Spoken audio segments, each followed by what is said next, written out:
Let's run this.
Slow. Ba-da-doop. Spring sale. Oh god.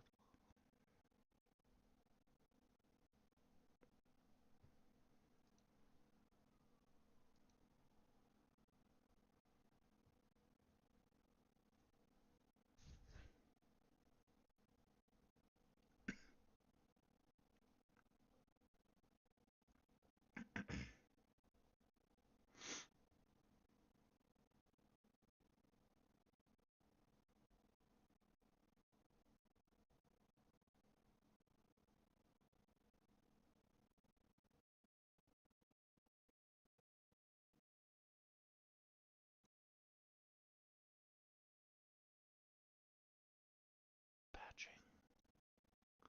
Patching, risk of rain. Maybe we'll play that.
Gonna listen to no dumb questions while we're playing.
I've got a thing here, Matt. Do you want to...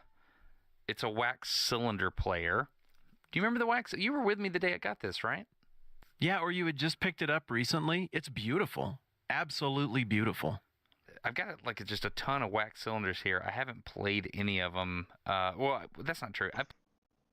Whoop.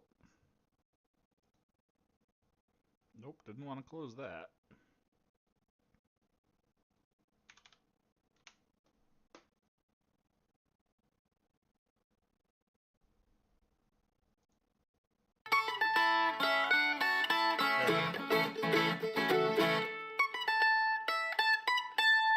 All right, I've got a thing here, Matt. Do you want to... It's a wax cylinder player. Do you remember the wax? You were with me the day I got this, right? Yeah, or you had just picked it up recently. It's beautiful. Absolutely beautiful. I've got like just a ton of wax cylinders here. I haven't played any of them. Well, that's not true. I played some of them, and I played some for Hank Green the other day on the Project for Awesome thing we were doing. But I would just like to play some of these wax cylinders for you. Can we do that? They're audio format. Okay, hold on a second. Not everybody knows what a wax cylinder is. Can you describe what you have in front of you right now? Mm-hmm. So I've got a box. It looks like some kind of small piece of furniture, except it just sits on the top of your desk. It's a square box. It's got a Roman style coping on top of it, and imagine you can like lift it up like a clam. And so you open it up, and there's this metal cylinder inside, and you put things on it, and you play them. I don't know. It's like a record. Instead of a disc, it's a cylinder. That's not a very good description. No, the cylinders are like if you cut the top and the bottom off of a Coke can. They're a little bit smaller than that, but am I picturing about the right size? Yeah, or like the mini Coke cans. Sure. Yeah, like that. I tried to take this thing apart a minute ago, and I'm worried I may have damaged it. Let's see. Okay. Why did you want to take it apart? Because I want the needle to touch down on the wax cylinder really well, and it wasn't. The problem is I don't know about the needle. I don't know if the needle's good or bad. There's a little thing in here that says, hear this? It's a little envelope. It says 50 medium, but I took the little needle thing apart, and I couldn't figure out where the needles went. And I should be able to do that. Like mechanical things are kind of my thing, but I couldn't figure out where it went, so I feel stupid now. So you took it apart because of how you are. Yes. So okay. I may have damaged it irreparably. So the first one I was going to play for you here says 1574 Medley of War Songs. Shall we try? Yes. The World War I songs, I assume? I have no idea. Let's see. Oh, that's not working. Hold on. You kind of it's a good start. You have to push the needle down. Let's see.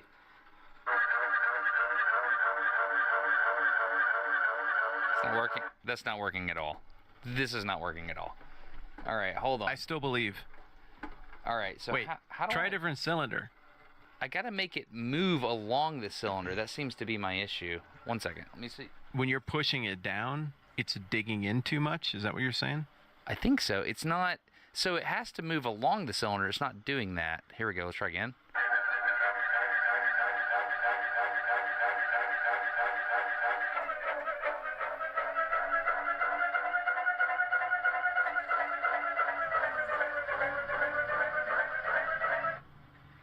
This is a disaster. Are you adjusting the speed there, or is it responding differently because you're applying pressure with your hand to the needle? I am adjusting speed. Well, there's a governor. Like there's a little lever. I can throw this lever, and it adjusts the tension. And the problem is, for some reason, it's not moving. I'm going to try it one more time. Did you try a different cylinder, though? Just see if a different one does something better? Yes, I will. 1 second. Okay. Okay, let me cut that off. Let me raise that cylinder. Okay. I have pulled that cylinder off, which I've completely grooved in one location. That's not good. Go to ending. I think what I need to do... That wasn't the good part of the song anyway. No. It's a worm gear down at the bottom, and the worm gear drags the needle along the cylinder, but that particular thing is not working. Oh, it has to pivot or something. Okay.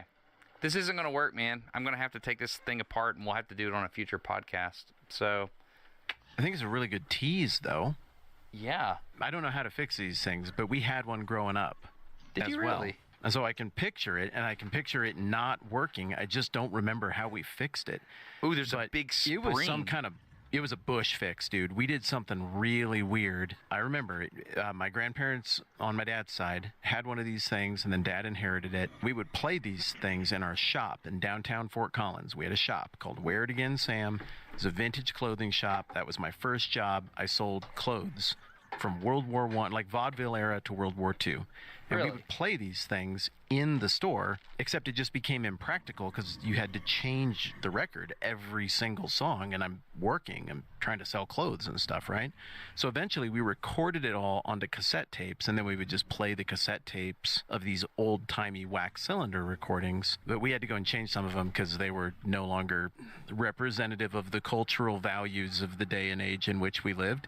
But most of them we could put on the tape and it would work. But there was some... I wish I could remember. There was some dumb fix. It was like a lubricant or like a honey or like something that we put, and it just made things move more smoothly. And then it moved. It was the same problem. It was stuck in one place. The gear was a little worn out right at the beginning, and if we helped it just a little ways into the record, then it would start to move down that. I believe you called it worm gear. And Yeah, function. exactly. But Yeah. I don't remember what we did. Man, this is frustrating because I really want to hear these things, but you're absolutely right. What I'd love to do is translate these, you said, into cassette tapes. I'd love to do it into MP3s, but what I'm looking at is the whole needle apparatus moves down the cylinder, and it has to be driven down the cylinder, and that's what I'm doing wrong. So that's a problem for another day, but man, that's frustrating. I really wanted to show you those things. What do you mean they weren't indicative of the cultural values of the day? What are you trying to say there? Some of the songs lyrically, I'm sure they made sense in the cultural context of whatever, 1910, but they just came off as kind of demeaning and mean-spirited when you played them in 1990, whatever, when we had that little shop. Like they were racist? Yeah. And I don't know, some of them were particularly critical of Germans and Japanese people. Like pretty much everybody we had a war with in the first 40 years of the 20th century, there were lots of mean wax cylinders about them. Okay, here's a song called When Irish Eyes Are Smiling, The Isle of That's Dreams. a lovely song. I think these are older, though. I mean, I think these are like 1909 kind of time frame.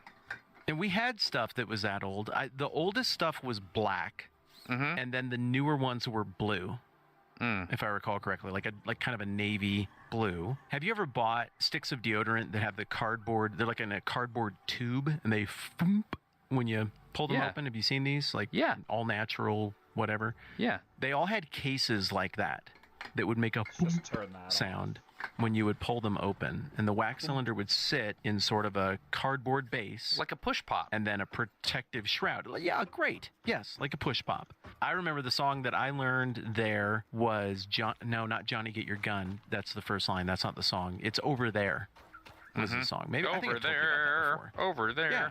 Yeah. Send the word over there. Do you remember who's coming? Nope. It's British? the Yanks. That the Yanks are coming. The Yanks are coming.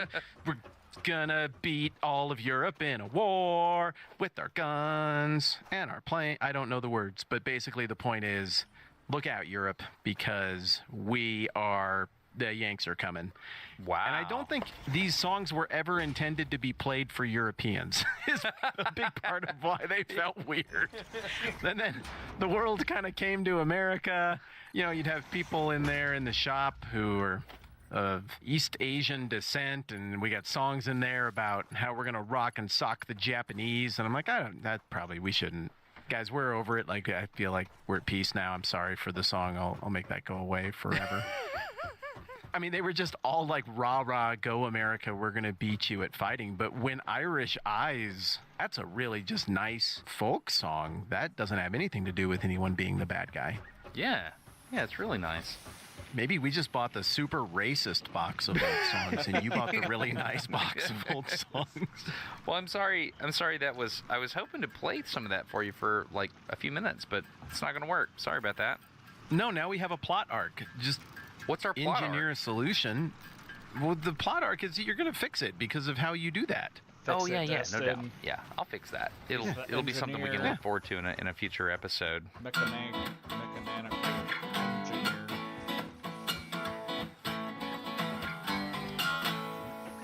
Hey, how are things going with you, man? I heard when you got ready, you talked to Alexa and had Alexa initiate podcast mode. What was that about? Yeah, I did that. I don't know if I'm going to stick with the Alexa thing, but I'm trying it out because there was just somebody who was getting rid of one of the little Alexa balls. Have you seen them? They're like the size of a softball. It's an Amazon product. Yeah. It's just black, and it's a speaker, and you can talk to it. Mm-hmm. And there's a light 30. that comes on when you're talking to it, and it's listening. And then there's another light, and that means I'm not listening unless you say that one 30, particular 60, word, which is her so name. I I'm not going to say it because then she'll start yelling at me in the background. Mm-hmm.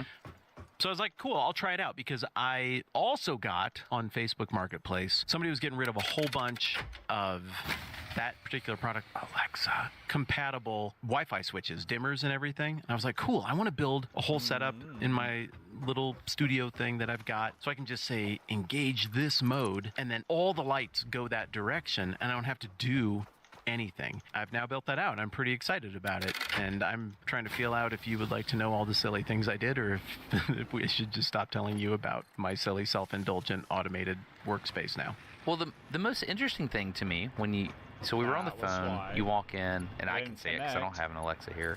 You said, The power. Alexa, engage podcast mode. Is that what you said? That is what I said. And Alexa responded to you and said, beware of Twitter? Is that what...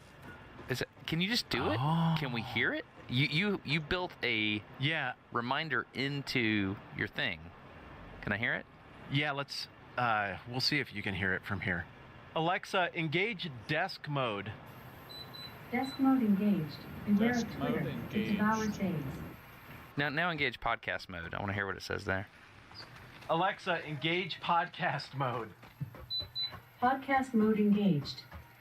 That's it. She just confirms it. So only on desk mode you have it remind you to beware of Twitter. Because it devours days. Yeah, and then I say, Alexa, engage video mode. Video mode engaged. Say true things kindly, interestingly, and quickly.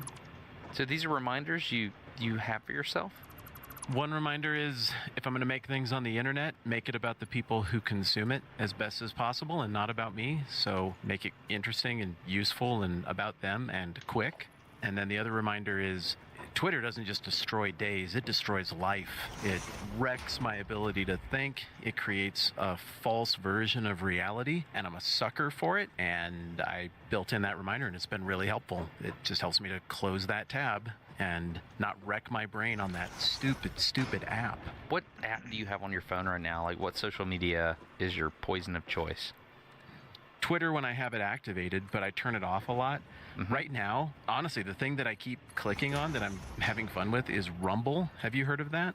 Yeah, that's like a super right-wing video thing, right? I think it's just a YouTube competitor, isn't it? Is it really right-wing? Like, is it coded that way? I mean, that's what I associate it with. Okay, I just went to rumble.com. Looks like Senator's wife exposed, special counsel attacks, Trump daily briefing, watch White House press conference, pump the brakes, checking today's hearing it. sports betting lines. It seems to be very... Most of the people on here seem to be associated with the right, if you believe in the right and the left. There's other stuff on here, too. Gaming channels. Yeah, for the longest time, the first thing that I would open when I opened my phone was YouTube. And I'm like, okay, let's see what's going on. Let's see what people have to say. I'm in a fight with the YouTube algorithm, apparently. They've determined that I'm not authentic content. So there's this ongoing saga. I don't know how to fix it. Whatever. I mean, people still watch videos, and some of them still do really well. It's the internet. Whatever. I don't know how it works. It's okay. I'm grateful to YouTube for publishing my videos at all. But Rumble, I went and looked at it, and it kind of looked like a YouTube competitor in its early days. And so for the last little while, I've just published a few videos at random. I think I have 5 up there right now. They don't have a lot of views. I don't have a lot of followers or anything, but it's weird. I'm all excited about, ooh, this video ticked over 200 views. That's pretty cool. That's not a number I would even notice or think about on other things that I do. But now it's like just hanging around on this silly little app that nobody is on makes me appreciate each and every human who would take a minute to watch my thing so much more because the numbers are so small. So I've kind of been dialed in on that, and it's been refreshing because my phone app situation has not been real good of late. Has it been good for you? No, it hasn't been good at all. So I guess Twitter and Reddit were the main 2 poisons of choice that I would spend the most time with. And then Twitter got really toxic, really toxic. And I noticed it was bad for me. I'm a man. I'm attracted to ladies. There's only one lady I care to be attracted to, and that's my wife. And so when it starts throwing stuff in front of you, like a lot, you're like, all right, I don't want this on my phone anymore. This is not healthy for me. So I was reading Job this morning, the book of Job in the Bible, and he talks about making a covenant with his eyes. And I was like, man, I gotta get this off. I got the app off my phone. I got Reddit is just a time sink for me. And I've also noticed that people are angry on Reddit for really no reason. Mm-hmm. It's just a habit. Anger is a habit, and it's become a habit over there. Mm-hmm. Really? Yeah. My dad said it this way. He said Reddit is just a competition to see who can be the most angry and complain about their life. Who can complain the most? I would agree with that. And of course, some of the complaints are going to be valid, but, but it's about complaining as an orientation. And you get to a death spiral when you get to a place where what you contribute, what you imagine you're good at, is seeing crappy things and articulating that they're crappy. Mm-hmm. That means the soul is damaged, and it's a really good idea to pull back from that. And Reddit kind of feeds that thing of just that unique style of anger, and it works on me way too well. I don't use Reddit really much at all anymore. Yeah. I still do some stuff in Reddit, but Reddit is for the most part, it's not a great place. Ancient Do you remember the last time you were on Reddit? Oh yeah, I was on Reddit earlier today. It's really weird. Yeah, I thought you seemed angry earlier today. That's weird. Yeah, I remember earlier I was thinking. That's really what Reddit's good for. Destin's a jerk. No, I think it's important to get this stuff off our phones, man. I think it's quite important, actually. And so what I've done is I've built in friction. I watched this really great video by this young lady about the concept of a Skinner box. Are you familiar with the... As soon as I say it, you're going to know what I'm talking about. Have you heard of the psychological... I don't, just from the name. I don't know what that is. So it's the behavioral psychology test where they have a pigeon and a button. You've heard of this? So you mean like Skinner, the behavioralist? Yes. Okay. And so, long story short, they put a pigeon in a box, and they had a button in the box. And when the button would be hit by the pigeon, like walking over it or something like that, they would give the pigeon food. Well, they noticed that the pigeon would hit the button when it wanted food. Well, there's this other thing where they would randomly give the pigeon food, and they noticed that it developed really weird behaviors. Like it would hit the button more because it was a random dopamine ramp, they call it. The dopamine that you would get when you hit a button, you're like, oh, I'm about to get food. That gives me pleasure. That was one experience. But the idea of, well, I'm going to hit the button and I might get food, instead of giving the brain dopamine, I don't know how all this stuff works. I'm just regurgitating what I saw in the video. You know, you ramp up the dopamine and then you ride there for a while. So it's called a dopamine ramp. And so instead of just getting a spike and you're done, you stay up there. And this is a lot of the psychology that goes into algorithms today. Instead of swiping and like, oh, I want to go see what Henry from Minute Physics is doing, let me go check my subscriptions tab. I love Minute Physics. What they do now is they just say, oh, you're on the app. Oh, this is a thing that's interesting. If you swipe, you might get something interesting, or you might not. And so it's the swiping that you're addicted to. And that was the name of this lady's video, is called You're Not Addicted to... what is it, Instagram or X or whatever, you're addicted to swiping. That's what she said. Let me find her. What are your thoughts on that? So the take home of the video was, I'm a swiper, but no swiping. Like Dora the Explorer. I think I understand. Yeah. I think I can internalize this. That's pretty good. Yeah, swiper, no swiping. Oh, wow. What? You're right. Yeah, so on Dora the Explorer, back in the day, she used to say swiper, no swiping. Do you remember that? Yeah. Yes. That's why you said it? Yes. Okay, let me play it right here. I found it on the internet. Here we go. Swiper, no swiping. Okay. Say, swiper, no swiping. Swiper, no swiping. Swiper, no swiping. Swiper, no swiping. Swiper, no swiping. That's really funny. I'm going to think I of can that. remember that. Yeah, Good. Yep. I'm a swiper. Here's what I've been noticing with that swiping thing. I mean, it totally rings true to me. I didn't. I mean, I probably should have known that was Skinner, because that's his thing. Is B.F. Skinner is the guy's name, right? The behavioralist. Oh, yeah, I didn't know. Yeah. I think so. I think his name for B.F. Skinner. He was some Harvard genius. He did all kinds of behavioralism things, tied in with language. I don't know. It's out of my league. I don't know the material very well. But when I think behavioralism, I think Pavlov, and I think Skinner. So at any rate, the idea that we have this lizard brain, monkey brain, I don't know, whatever part of me, Lizard whatever brain. primitive aspect of my brain just wants the next hit, that is a thing. And I used to think I was above it, and my smartphone showed me that I am not above it, because I'll get caught in these traps where I just scroll, I just swipe.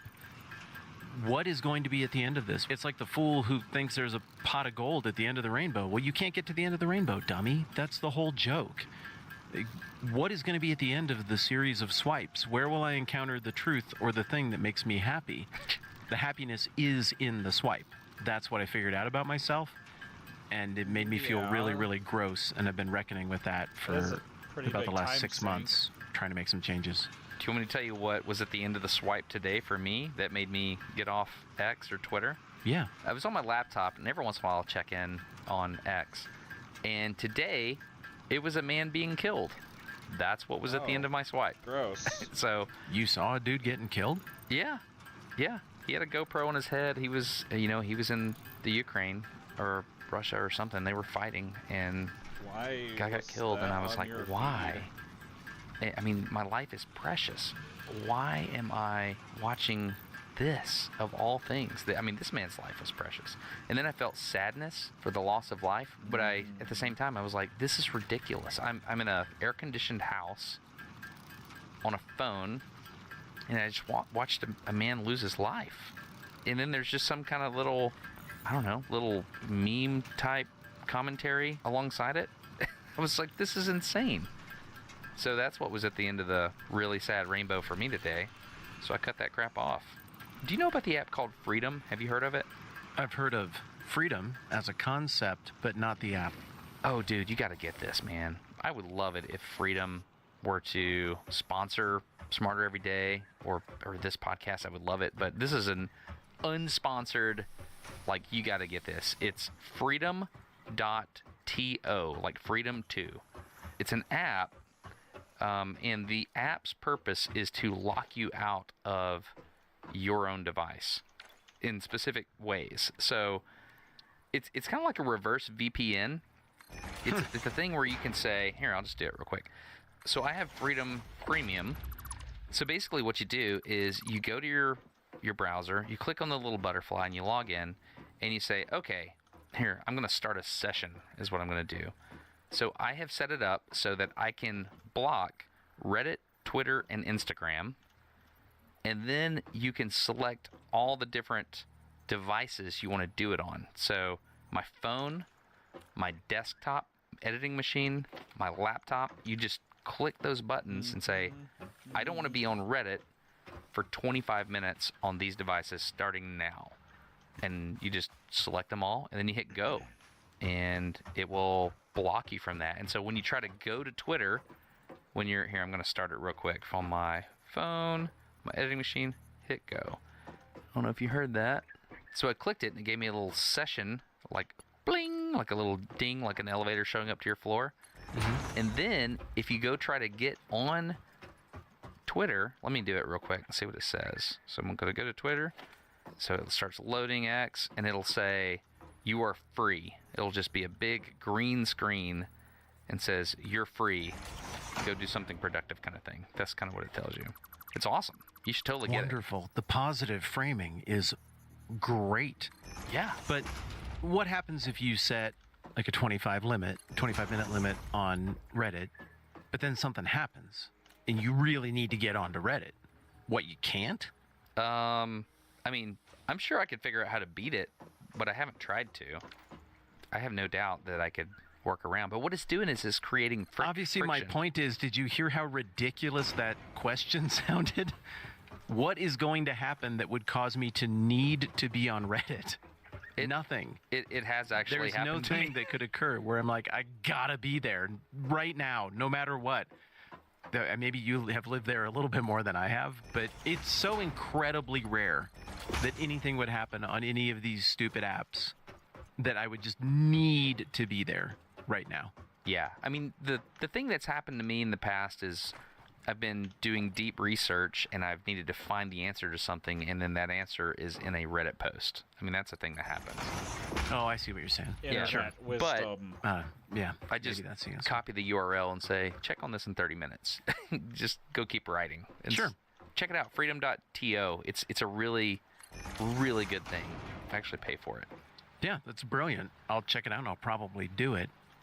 The last time you and I talked about this in any kind of length, smartphones, where we're at with it, our smartphone augmented brains, I was telling you that I was finding myself to be really troubled that I had squeezed out all of the in-between time, all of the margins in between things where I used to be creative and come up with stuff and have ideas that would mature and cigar blossom plate. into something that would actually be useful and redemptive. Mhm. I was squeezing out that time with just dumb filler apps.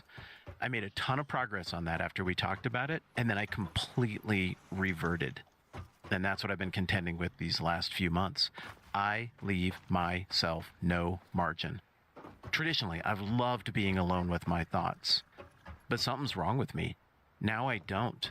If I'm alone with my thoughts, instinctively I go to the device.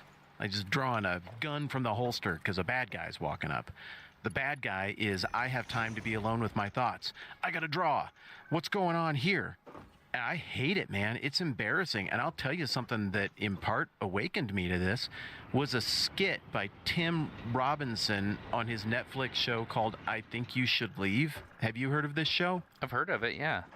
Have you seen the meme of the guy in the hot dog suit trying to like yelling about things with a bunch of people? The joke of the meme is the guy in the hot dog suit is trying to solve the riddle along with everyone else as to who might have driven this hot dog car right into this store. Who do you guys think it was?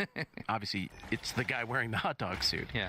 So it's that guy. It's weird humor. And he did this skit. It was kind of like a CNN, Fox News, hard-hitting journalism kind of thing. I don't duck any questions. We fight over ideas on my show unless I'm losing. And then I just look at my phone. Like, wait, what? He does this thing where somebody will make a good point on his cable news talk show, and all of a sudden he just hunches down in his seat and scrolls his phone with like 4 chins and mumbles to avoid having to engage with the ideas the other person is saying. Yeah. And I watched it and I was like, that's really funny. And it's me. Oh, crap. I'm the guy with 3 chins avoiding thinking hard about things with my phone as a social crutch. Oh, what am I doing with the blessing of having a mind and a family and being on the stage of history? This has to be fixed. And so I've been in a bit of an existential crisis mode because I have given up my margins. I've sacrificed them to my damnable phone, and it just has to get corrected. When I think of this, have you read the Screw Tape Letters? Yeah, it's been a while.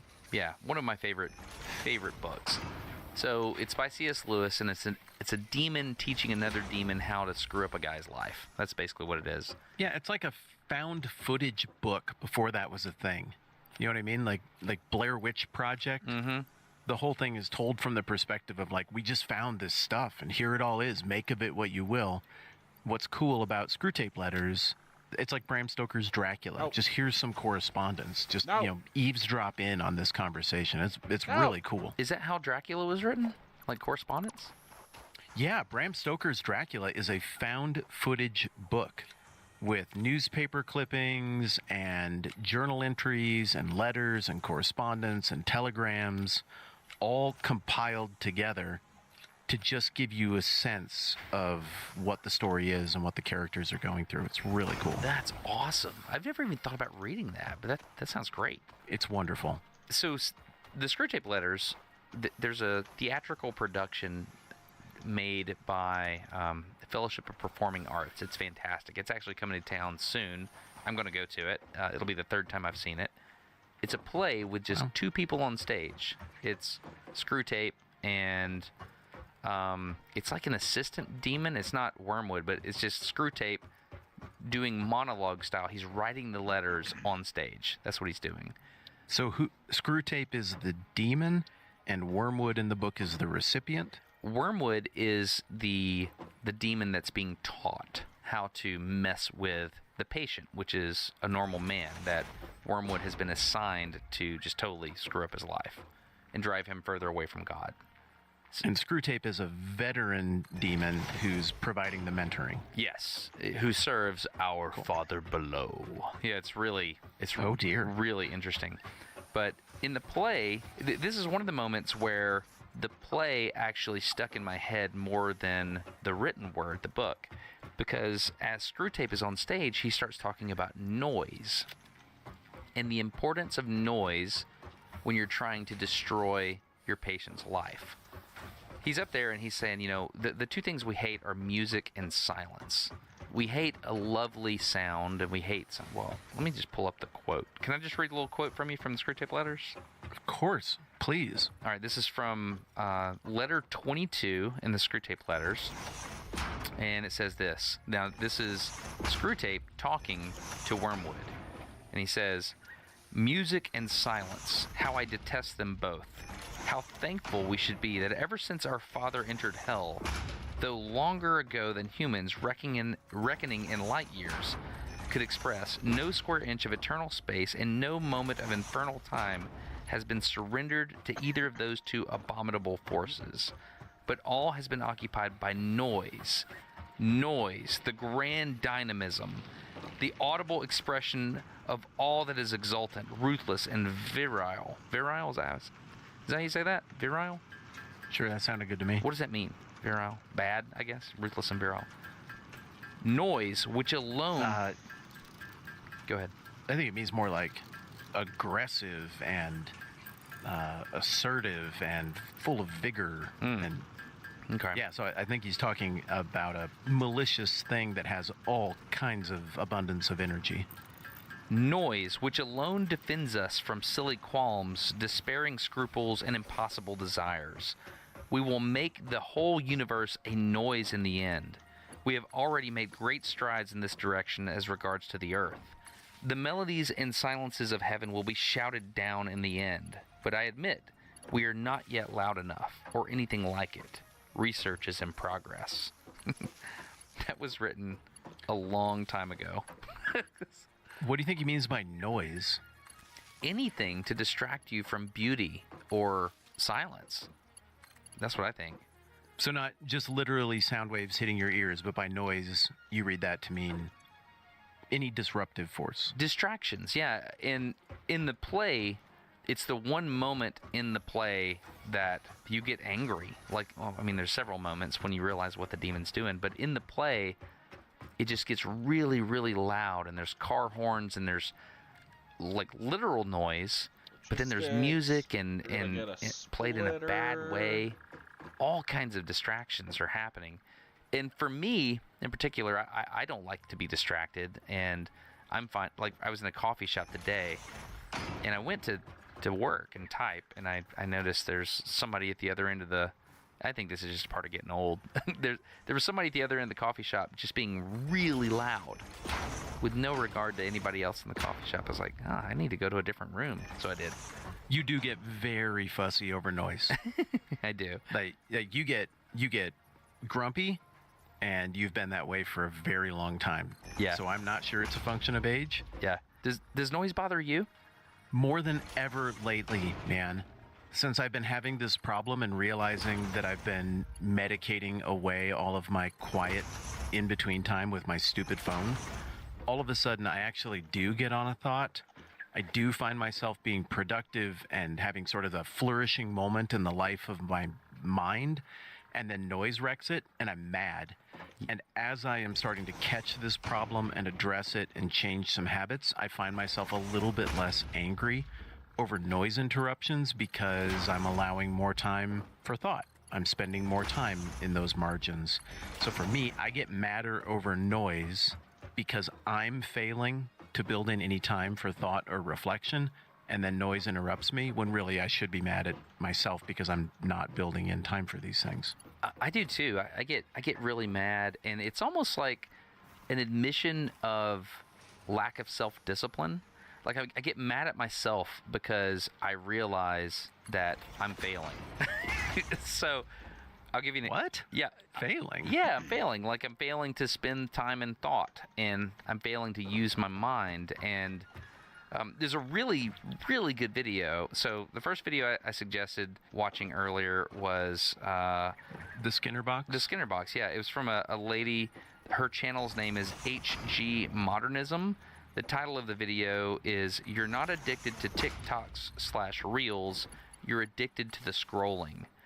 It's a great video. It's been viewed almost 90,000 times, so it's not like a huge, big video at this point in time, but it's really, really good. She did a great job with it. One of my mentors said that if you're always looking forward to the next thing, eventually you're looking forward to death. Be careful about looking forward to the next thing all the time. Oh, And yeah. swiping is like, that's taken that to an exponential level of leaning forward to the next thing, next thing, next thing. Yeah, that's pretty good. Yeah, it's kind of wild. Hey, buddy, we haven't done this very much, but I kind of wanted to try it out. Maybe just play along. Maybe you think this is a good idea. But I would love to chat just a little bit about the episode we did last time. This is episode 200. That's kind of wild. Whoa. That we're talking about this subject matter. Yeah. For our 200th episode. Okay. I don't think it was intentional. Just is what it is. But our last one, do you remember what it was about, or does it just go downstream for you? It was the coding and AI stuff. Yeah, we talked about how artificial intelligence is affecting software engineers and the fact that our voice was stolen. Oh, I have an update to tell you about that. Well, that's exactly what I was probing around for. Oh, yeah. Tell me. So, a friend, Jeff Geerling, turns out his voice was stolen, and he went pretty far down the rabbit hole with a company that's developing a tool to detect when your voice is stolen. I thought that was interesting. Okay. Yeah. Does he do a lot of stuff with his voice? Would it be valuable to steal his voice? Is that the idea? Absolutely, yeah. He's a YouTuber that does a lot of electronic stuff, and there was a company that was selling something related to electronics or whatever, and they stole his voice and used it, and he had a big conversation with them. Like, he made a video on it, and it looks like Elecrow, Elecrow, was the name of the company that stole his voice. So he found them, and he was able to interact with them, and he called them out, and they responded, and they settled some way. I don't know how they did. I think he had donations go to a charity that he liked or something to settle. But anyway, I thought it was pretty interesting. So they stopped it, though. They did stop it, yeah. They did stop it. And furthermore, he was pointing me towards a company that was making a way to detect when somebody steals your voice. So I have to look more into that. I don't know more about it right now. But yeah, Jeff Geerling has a thing on that.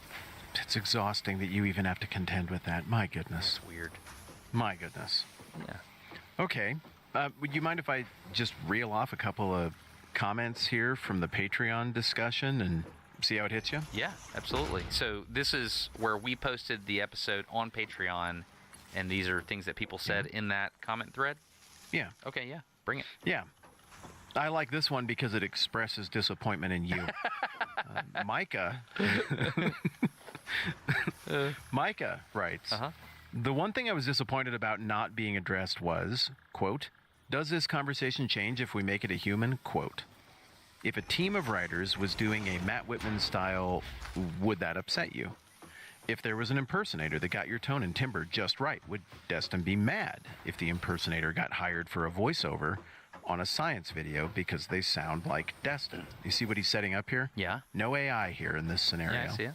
He's just saying, would I be fussy if somebody just ripped off my style? They figured out how to sound like me and talk like me. Would you be upset if somebody became a great Destin impersonator and then got hired to sound like you? He goes on. Not claiming to be you, that would be different. But when every college student in every college becomes an amalgamation of all the information that they learn and a slight parrot, either in mannerism, inflection, speech, etc., of their favorite professor, do we call that out as wrong and stolen, or do we just applaud them for how far they've come? I don't want to conflate humanity and machine stuff, but what I was hoping you would wrestle with was how differently we treat things that are functionally the same on a lot of levels. It's a thoughtful comment. What do you make of it? Well, Mike, I appreciate what you're saying there. I think there's a very clear difference here, and it's that these people are using my voice to try to obtain monetary gain, and they're also affecting my reputation. And so it's pretty clearly out of bounds in my head. I appreciate that. Well, I guess Mike is not saying that it's in bounds, but he's trying to find where that fuzzy line is. Like, how much is too much? I, for one, don't think it's okay for comedians to steal jokes from other comedians. I think that's out of bounds. And so you could say, oh, well, it's just an amalgamation. All jokes are jokes. So, like, I was at a party where we told jokes, so I just told the joke I know. Without proper attribution, I think it's theft. That's my opinion. Yeah, and it's not hard to steal a joke. It's super easy, barely an inconvenience. Yeah. Well, what's your thought on that, Matt? I like what he's driving I at. see what he did I there. agree. I think he just wanted to hear us talk about it. I don't think he's necessarily making the argument. Super easy, barely an inconvenience. It's a question of how derivative is too derivative, right? Mm-hmm. Is it too derivative for somebody to get a whole bunch of bookshelves and put it behind them? That wasn't a thing very much when I started. It's ridiculous that it wasn't because it seems so obvious. It's just where you sit. It's where your books go. But then that became a thing. Okay, that's cool. Is it super derivative to be like, I'm an outsider and I've never been to a church like this. I'm going to take a camera and go make a video there. Well, there weren't videos like that when I started making them. Now there are lots of videos like that. Is that too derivative? No. People are allowed to go to churches they haven't been to before and ask questions and film it. I think that's probably good. Did I feel a little tinge of irritation the first time I saw it? Yeah, but that probably isn't a mark of maturity on my part. But I'm with you. I don't think the examples that Micah gave rise to the same level. I think those are all perfectly acceptable forms of being derivative, and that everybody signed up for that. You go to college, the professors signed up for everybody's going to imitate me. I mean, that's what colleges want. They want to produce intellectual offspring who will go and proliferate their same ideas in the same style, with the same voice, using the same kind of language. It's how you have generational intellectual influence. They're trying to do that. What you're doing, I mean, it's your job, it's your reputation. You're not doing a faceless YouTube channel. You are taking the risk, and you get to fire that bullet one time. This is your face. This is your name. You're from Alabama. This is who you are. You don't get to just wad it up and start over if something goes haywire with it. And I do feel like somebody grabbing your voice, cloning it, and doing crap with it, I think they're like messing with you. I think it's super uncool because it is your life, and it is your name, and it is your voice. And you're in that in-between place. You're not a celebrity. People are happy when they see you in public. I mean, but not like they would be if they saw Tom Cruise. There isn't like screaming and shrieking and an instant flash mob when you and I go somewhere and you get recognized, like at the mall or something. Somebody just comes over and they're usually pretty cool. And they're like, hey, I saw your video. I just wanted to say, hey, thanks for making those. And that's it. And then you ask some questions and it's a friendly exchange usually, and that's it. You don't occupy the same role in society as someone who's basically forfeited all of their autonomy in exchange for superstardom. And maybe at that level, it's just, you can't be controlled. Maybe at that level, it just becomes inevitable. But the kind of stuff that happened to you with that voice cloning thing, that feels like it is evitable. It feels like it is a violation, so I'm with you. So we actually had a meeting as a family saying a meeting sounds a little How too was it fancy, going? but we were at a birthday party, and all my brother and sisters and mom and dad and all my family I'm were all in good. the same place. And I said, hey, Got real a quick, week before we off. leave, I'm I need to tell y'all changing something. jobs. And I pulled up the Just finished video, my and I last basically 2 said, weeks. my voice is compromised. And I played the video, Oh, wow. and my sister, without missing a beat, looks at me and said, what's our code word? That's exactly right. Like, What is it? Going I'm not gonna okay. What'd you go with? My I'm not going to tell you our code word. processor doesn't But seem everybody to like in the room, like, running Okay. my family's, Satisfactory they're and really streaming with at it, the smart same people, time. and they just looked at me and they were like, It's a yeah, what's our little code word? slow How we, I mean, sometimes, that's so the I'm kinda obvious figuring things out. two-factor way to get around this, or whatever it is. It was fun. We came up with a code word. My mom actually came up with a code word. I suggested one, and they were like, no, that's lame. We're not doing that. I was like, oh, okay.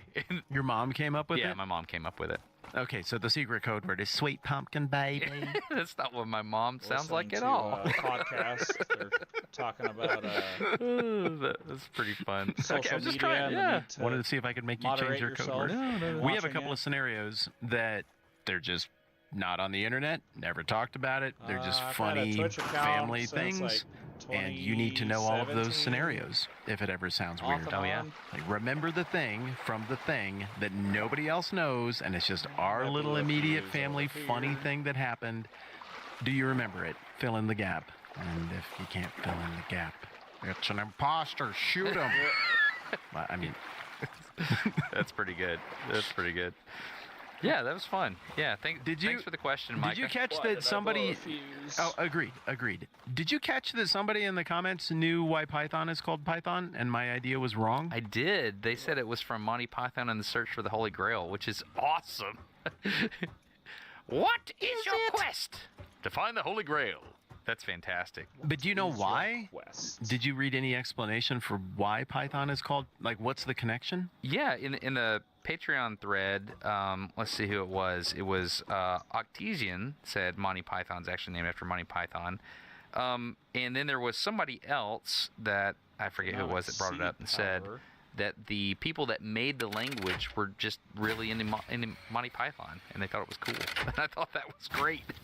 And that was it. But they said that because it was cool. somebody, I forget where I read it, they water. said that your description of, this serpent Customized that was stuff. guarding the whatever, they're like, man, that was so eloquent. That thing that Matt said was amazing. Also very wrong. But it was so good. I mean, like I said, I do The have first time some I saw issues that with my Python computer was the name of a processing coding stuff. language, that is I have right where this my head animation went. here, You remember that story in but it slows my Acts stream in the down. Bible where there's the girl, the slave girl, who can predict the future, or like she's possessed, or like some sort of cryptic knower of things, Oh, yeah. a riddle teller, soothsayer. And then the Apostle Paul is like, that there's a demon. And he casts out the demon, and now she can't tell the future anymore.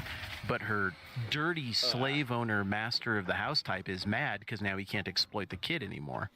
And I mean, the spirit that she was said to have was the Pythonic spirit. So I remembered from reading that somewhere, and I thought, ooh, that's a cool connection. Bible, Greek mythology, coding, dead wrong about everything. I don't know. That was good. It seemed like it'd be cool. Like, no, okay. Well, I Let's thought see, it'd I be can fun. do. All right, let's do one more here. There was a lot of lively conversation on this one. Yeah, I enjoyed it. This nice And be right back scene. I want to bounce was pretty back one more fun. episode to 198. Do you remember what 2 episodes ago was about, or did you forget that was one? Have now? this The little crash clock at Crush, scene right? that I have Nice set job, up. man. I don't have You're my camera On pointed it. What here. happens if you go back one more? Do you remember what that is? I want to see when you break. Well, I'm looking at it right now. Oh, well, that's cheating. That's how to get friends. Yes. And if I go one more back, I think I lose it. Is it Toys? Yeah, Before Toys that? is before that the that, toy yeah. episode from Christmas? Yeah. Okay, I'm Sure device. I'm definitely I'm broken after definitely that. in trouble Yeah, I don't have after any. that one. Okay, cool.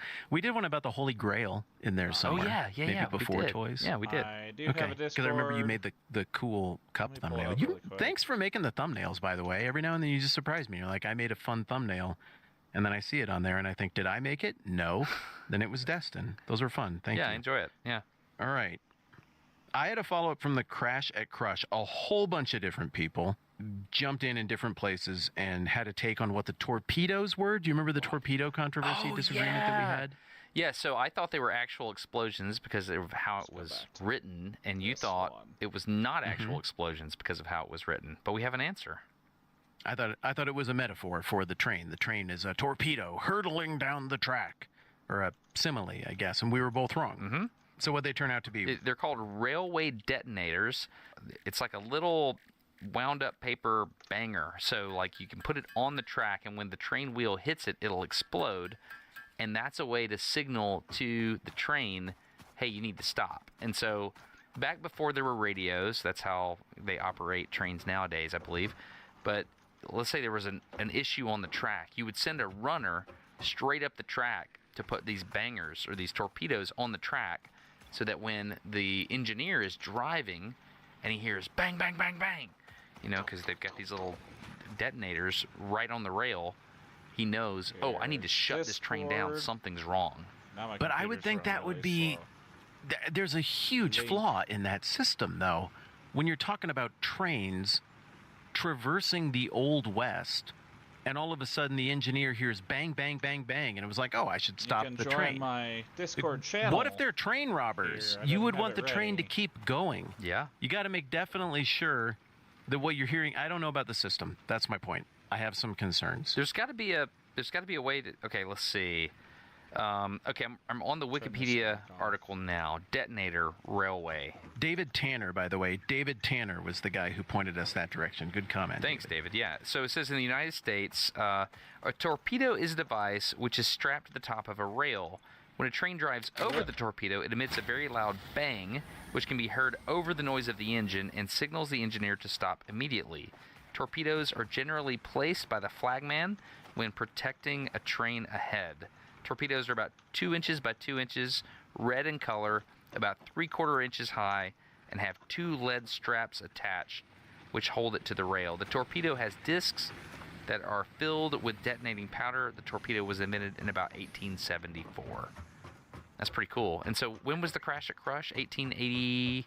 I don't know, dude. That was like 2 episodes ago. Send you a request Well, for 1896. Scott Discord? Joplin I mean, was I think there. I'm good. I So don't it's gotta- really yeah, need there you any go. Yeah, new so they're about 20 Yeah. years old. Oh, at that point. animations Okay. right now. So the torpedoes then were at the crash at Crush to make it cooler. They served no functional purpose, right? Yeah, I guess they would put them.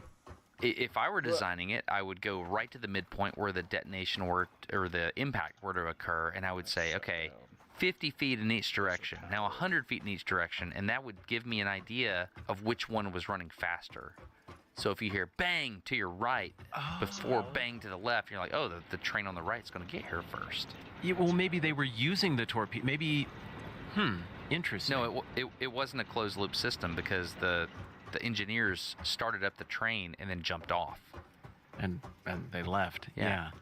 Yeah, so maybe it would help the organizers have just to know that things were working or whatever, but also it just looks and sounds cool, I guess. I guess so. I mean, can you still buy these things? Because it's not warning them of danger ahead. You want there to be danger ahead if you're trying to crash 2 trains together. Can you still buy railway detonators? Let me see. What I don't know. is I'm sure you can. Railway track signals. Howard's Fireworks. boundary? Oh, yeah. You can totally buy them. There you go. Huh. Okay. That's in Australia. Apparently they still use them in Australia. Interesting. Thank you very much, David, for telling us. That's really cool. Yeah, no doubt. And we whiffed on that one. I had no idea what that meant, and now I do. Can we start doing this more where we engage with comments from older episodes? That's really cool. Like it gives us some feedback in the system here. Is that cool with you? Somebody liked my foghorn leghorn accent. That makes me happy too. Yes, I think so. It's going to be a little disorienting if we have segments like this from time to time and people haven't listened to the previous episode. But you know what that makes me think? What? Tough. Need to listen to the newer episodes. Just listen to the previous episode then. What are you doing? There you go. Just go listen to it. Yeah, I think it'd be cool. Let's try it again next time around. Let's see what people think and what kind of feedback we get on it. And yeah, but I mean, there's so much good feedback every time. And I'd like to encourage more because we don't know all the things we're talking about. And in this case, now I do know because people told me where Python came from. And people told me what the railroad torpedoes were, and I didn't know. And I never would have known because I never would have remembered to go back and look it up, and now I know. So thank you. Yeah, that's awesome. Man, we need a name for this segment. Or maybe not. We'll come up with it. Yeah. How about Carl? Carl. No, love we can't. Carl. I don't want that to be it. No. been the name. Another video that I thought was really good was recently put out by a YouTube channel called Technology Connections. Have you seen this? All right. Have you heard of it? Maybe. Tell me what the video is. It's a recent video called "Algorithms Are Breaking How We Think," and Yes. it's stuff you know, but Did you send it to me? I saw it today. I tweeted it actually. So that's where you saw it.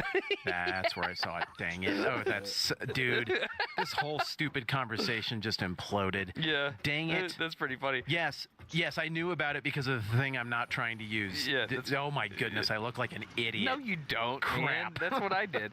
But it's a fantastic video, and basically it's talking about how algorithms are changing. The host of Technology Connections, his name is Alec. I've met him before. What He's a great software dude. do you Really use interesting. to make And your, what I like about his channel is he doesn't play by the rules, meaning the YouTube Customized rules. stuff Like this is what a YouTube video is going to look like. He into, tells you what he actually thinks. And he Adobe doesn't try or- to overproduce it with video and Have stuff you like that. He just used, does a really good job. And what's it so called? I highly that recommend the free one video that's- called that's "Algorithms like Are Breaking How Photoshop. We Think," and he takes you through this little exercise of trying to troubleshoot. And he's, without ever saying the term, he's describing critical thinking. Do you use AI And for he's your work? describing or is it, how like, slowly all society is custom- losing custom the ability to created? think critically, but he's doing it in a very clever way. How's it clever? What's he doing? He starts by saying, "Hey, this is a radio," and he shows you an old radio, and he says, "Can you tell me what vacuum tubes to put in this?" And he walks you through the process of doing research and finding a schematic of this radio. And then he explains to you, like, you just did basic research. That's a thing that people used to do a lot. And now you don't really do it that way. This is how you would do it. And he shows you how modern people do it. It's just a really interesting, there's no, at the end of the video, there's not a big aha moment. But I think he just does a really good job of expressing a lot of the things that a lot of people think about. Why do you think we're worse at problem solving? How did the phones and the algorithm make us worse at that? I'll give you a very real example. I went to a college visit with one of my kids recently, and you can tell a lot from a college visit by the tour and how it goes. Our tour guides, there were two of them, on this particular college visit, we came to a locked door. The door was locked. You're a tour guide, and you have 20 people with you, 10 parents, 10 kids, and you come to a locked door. You were showing them your college and how important it is. They were like, we need to go to that place to continue the tour. That's not what I was thinking. I was thinking to myself, what kind of people does this college produce? How are they going to solve this problem? Mm-hmm. And so what do you think they did? Was it a good tour or was it bad? Well, they pulled out their phones. Okay, let me try this. Solutions to a locked door. I can't believe we're doing this exercise. Yeah, we're and doing we it, man. expect We're doing people to listen to this podcast. Yeah. Okay. Destin is the dungeon master, and he has just led me to a locked door. Yes. Obstacle. What am I going to do? Okay, well, I assume that he didn't want to destroy property, so we're not going to try to overpower the door. Option 2, bang on the door, because maybe there's someone on the other side of it, and they would let us in. We could bang on the door, or we could look in a couple windows and signal people with some sort of universal hand gesture of, could you let me in that door? That would be an option. Another option would be to go to a different door. Yes. Because probably there's another way into this building, and you could say something like, let me just try this on here. We really value security on this campus. It's one of our highest priorities. And so from time to time when we do these tours, we'll just run into a door that is locked. And our feeling is, hey, it's better to be overly cautious than underly cautious. There's always a way around. Let's slide over this direction. We're just going to grab this other door. Okay. That would work great. It's option 3. You spin it into a positive. Yeah. Another option would be maybe you know someone on the other side of the door and you could telephone them and have them come and open it. And then while there's a little bit of time and lag there, you could point out a couple other things or ask if anybody has any questions. Okay, let me stop you there. You could just, okay. What was option 1 you said again? Kick it down. Yeah. I think I dismissed that. That was like pre-option 1. Okay, so was kick down the door. I'm doing a personal discipline. Option 1 was bang on it. No, that was option 2. Okay, that's 2. So I'm doing this personal discipline thing where I've noticed that I'm an extreme extrovert. It has taken me years to notice this. What? And I instantly jump to solve the problem. Often, I don't let other people come. I don't know. I do it too fast. I've noticed that about myself. Like, here's a problem, solve it. So, as a personal discipline, I have started sitting back. And in fairness, you're good at it. Sometimes also, your solutions don't work. Well, Because, it's not like just every time the solution will go, but generally speaking, you're good at Just it, do it so I like understand this. why you would want to jump in. It makes sense. well, I'm learning how to pump the brakes. And so I've learned how to, like, hey, I don't have to fix this problem. I can sit here and let other people. Why are you not? I mean, there's a problem. It needs to be fixed. Why would you punt on that? I don't know. I've just started doing it. I've started doing it. A lot of it has to do with a book I read called When Helping Hurts. Oh, I've just been waiting and just not solving the problem immediately. And so we come to the locked door. And I was like, oh, the door's locked. We have to get into that little courtyard there so we can see this little demonstration. Huh. Well, I guess we'll just wait till somebody opens it. They went not to option 2. You jokingly said kick it down, number 1. But option 2 was knock on the door. They didn't do that. They did not knock on the door. wouldn't that normally be the first thing in the operational flowchart for what to do when a door is locked and you need to get through it? They didn't do that. And I watched it happen, and I was like, oh, this is interesting. They went straight to your 4th solution, which was use the phone to figure out how to open the door. They pulled their phone out, and they didn't call anybody. They texted somebody and waited for it to open, and it didn't. And they said, oh, well, they said it should be open, but it's not. Huh, that's weird. Let's just go back over here in this building and stay warm for a second until somebody opens it. And then we went back to a building, and I was thinking to myself, oh, this is fascinating. So we sat in the building, and we just kind of looked at them, and they're the tour guide, and they were just standing in a hall with us, being warm. And I was like, 20 people? yeah. I was like, this is kind of the time when you talk to people, but they're not really talking to me. What do I do? And so everything in me was saying, make everybody around you comfortable. You know, I do that. And I was like, no, don't do it. Don't do it. And so I just sat there and waited. And then they said, oh, well, I got a text. Let's go back over there. So we went back over there. The door was still locked. And the obvious answer is go around. Go find another. Yeah, it was just interesting. So I noticed that you would have knocked on the door. That didn't happen. We went straight to text, and I don't know what this says. I just found it to be very, very interesting. And so my point is, Technology Connections made a video called Algorithms Are Breaking How We Think, and I think it's worth your time. I also love that it's a 37-minute long video, and you have to, focus in order to... Dang. Yeah. Did you watch it at 1 1/4, 1 1/2? No, I watched it 1.0. I just watched it. And I was working on something else in another window, but I just listened to it while I was doing some other stuff. I'm sorry, somebody was telling me about this video earlier, and they were like, you have to watch it. Really? Oh, it was you. But you were doing something in another window as well. I was just trying to understand. I was trying to reconcile those You're two not things. wrong. You're not wrong. My bad. This is a bunch of old man yells at cloud kind of stuff here, but I think it's interesting. No, it isn't. No. Don't do that. That right there is it's an attempt at self-awareness, and I respect it.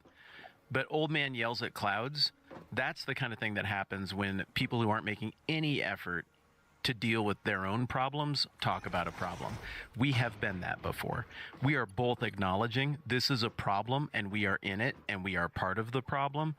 No, you sound wildly self-aware and like someone who is carefully taking stock of his own life and trying to figure out not how to just flush everything that's confusing and disorienting down the toilet. You're trying to make sense of your soul. This is a lifelong endeavor. You're supposed to do soul care when you're young, when you're medium, and when you're old. No, I don't think you should diminish the things you brought up here like that. This is meaningful conversation. You're doing it right. Well, I guess that's what I'm noticing for me. I need to use this app called Freedom more often. I currently do not have Twitter Instagram, or Reddit on my phone. I go in waves. I'll put them on my phone for a short period of time, and then I'll delete them. And I'm currently in a everything is deleted phase. Mm-hmm. I can get to Reddit through the browser, but often I choose not to. This is just a thing I'm dealing with, and it all boils back to noise. Yeah. Boils down to noise. there you go. Trying to There you go. minimize the noise in my life. And I just wanted to say that when I was on the phone with you, and you went into your room, and you told Alexa to get into podcast mode or whatever it was, and it said, what does it say? Beware of Twitter. It devours days. Is that what Wrong way. It devours days. That's what I told it to say to me. When you did that, I really wanted to talk to you in that moment, but I was like, no, I'm just going to wait, because I really respect that. I mean, that's an admission that you have a problem, like I do. I have a problem, which is addicted to social media. You have a problem, and you are taking steps in your private life So I need to address it. And I just want to tell you, I respect you for that. Likewise. Thank you. Yeah, thank you for engaging with that. My son engaged with that 2 nights ago as well. We were out here working on a project together. Oh, he's so much fun, man. Anything that needs to be done, I'm like, boy, let's go. Do the little swirly, pack up your stuff, here we go gesture with my pointer finger over my head. Mm-hmm. And he doesn't gripe. He's in. He is all about it. Anything that needs to be done right now, I bring him with, and we do it. We unpack it. I ask questions. And what do you think we should do here? How does this work? It looks like I'm mentoring him, but I'm mentoring me to do the thing that you're doing as well. I'm developing the discipline of I don't have to be the knower of things. I want him to figure it out. I want him to be the knower of things. And maybe other people will see things that I don't see because I don't know all the stuff. So we're in here doing it. The studio is in the wrong mode for the project we're working on. I've got all my modes, so I gave my command and it all changed, and it happened to be that desk mode was the right thing for the project we're working on. So I got the message about Twitter. And my son is like, Twitter reminds me of the Lotus Casino in Percy Jackson where they forgot time. I don't know what that is, but go ahead. He's right. I don't know anything about Percy Jackson. I saw the movie. It didn't move the needle for me. Whatever. It's a Harry Potter style story, The Chosen One, set in a high school style environment where they have to navigate the travails of being a young person and learn the value of friendship and mature together. I like these kind of stories. I mean, I kind of get them. I don't want to read them all. But so I went to this Percy Jackson movie years and years ago. And there was this one scene that stood out to me where in the Odyssey, there's a place where there's these people. They're the Lotus Eaters. And the Lotus Eaters consume this flower and it makes them forget everything. They forget time. They forget to think. They forget everything. And they think they're happy, but they're not happy. And it's one of the most dangerous places that the characters have to navigate. It feels like it should be an island in The Voyage of the Dawn Treader. Yeah. And in the sort of modernized adaptation of that story with this Percy Jackson thing, they picked a casino. No windows, no clocks, no orienting features to be representative of the Lotus. And indeed, the TV show that's so popular right now, the Mike, your buddy knows him, George knows him, Mike White. He has the show on HBO called White Lotus it's about people who go on vacation and kind of forget themselves, or maybe who they are actually come out there. So I just thought it was really cool that my son made this connection and was like, Twitter's your White Lotus, Dad. He said that? Wow. It maybe wasn't that concise, but that was his point. Yeah. Really? Wow. Yeah. That's amazing. Dude, that's great. Good job teaching your kid that. I mean, that's fantastic. I mean, your boy's really smart. I think our generation messed it up. I think we just everybody messed it up, man. Yeah, everybody messed it up. But I think we're. How do you think we messed it up? Oh, we just embraced it. We're like, yeah, social media, right in our pocket. Let's do it. I don't give my son social media. Same. When I got home the other day, I was like, "What you doing there, buddy?" And he was on the back porch, sitting down in front of the door. And I was like, what is he doing? And so I went and I opened the back door. I was like, what's going on? He goes, dadgummit, Dad. I was like, what? He's like, I almost had it. I almost had what? He's like, I've been sitting here trying to pick the lock for 25 minutes, and I had the first 3 pins done, and I was about to get in, but then you unlocked it. So he's learning practical skills, and just the idea of a young man focusing for a really long time on picking a lock, and there's no external motivation to do it. It's not like, I bet you can't pick that lock. He's just like, I want to learn how to pick a lock. And so he started doing it. Yeah, no likes in play at all. No, nobody knows what he's doing. He's just doing it. And I was like, man, I love my son. So I'm really concerned about that White Lotus phenomenon, and I think what your son was doing right there is the exact opposite. If you want to be the opposite of the Lotus Eater, that's the trick right there. Do things. It's weird that the internet has figured it out, or is trying to figure it out with the saying, you can just do things. I like it. That's a good trend. Yeah. On the internet. Yeah. You can just do things. You can learn how to pick a lock. I mean, you can do anything. It's just the world is so incredibly full of opportunity, and being alive is one of, I can't imagine anything we more take for granted than I am alive. I have my faculties. My body more or less works. I can engage with the world external to myself. I can talk to other people, and they can take ideas and thoughts and emotions, and art, and a point of view that is entirely inside of them. They can formulate sound waves, and they can make me feel and hear those things. The world is so rich with opportunity, and I don't think the past tense of this word is technically a swear. If it is, we can have Tina delete it. I have away way too much of it on White Lotus stuff. It's not a swear in the past tense. You nose giggled at that. I think it's a swear. It's not a swear. That's a pass. Yeah, No. It is. That's a swear. It is now. No doubt. I don't think it is. I think it's only a swear. No. Okay. Tina, just bleep all this. Is definitely a swear. The infinitive is a swear. For sure. I think the gerund This form, is noise. that's a You're doing the swear. noise thing. We don't want to be noise on the internet. No, I'm getting toward truth. You said my word was a swear. I don't think it is. I have homework for everybody. I have 3 pieces of homework. Number 1, All right. What are I'll they? leave a link down in the show notes. Watch a video called You're Not Addicted to TikTok Reels, You're Addicted to the Scrolling. I'll leave that there. Number 2, maybe listen to Alex's video on technology connections. Algorithms are breaking how we think. I thought it was a good video. And number 3, consider downloading the Freedom app. Freedom.to. Freedom.to. Those are my homeworks. That's what I want to say. Okay, can I add number 4? Sure. Simply an intellectual exercise. With a pen and a sheet of paper, write down what could be at the end of the scroll or the swiping series that would make it worth it, that would cause you to be like, yeah, that's what I was looking for. I'm not kidding. It sounds silly, but really, try to write down, maybe there is something, in which case, I bet there's somewhere better to find it. Go look where it actually is then, but write down what it is you actually want at the end of all the swiping and all the scrolling. And if it might be at the end of the scrolling, my friend, keep scrolling. Maybe it'll be there. But I bet you're going to find that it would be easier to get it somewhere else. Yeah, I like that. 4 things for homework. Yeah.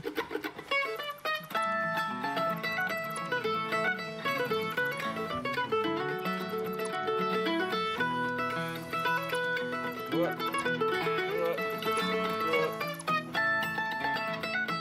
No, I guess I do need that still. Dang it. Okay. Fine.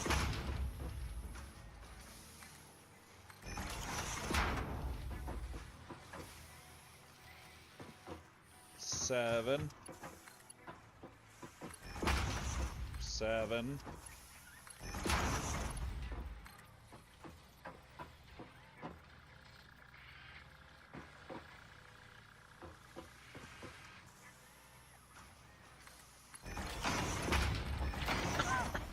Alright, there is another episode that we could listen to, and it is called We Like It When People Check Us Out. So we'll do this. And then we'll go here.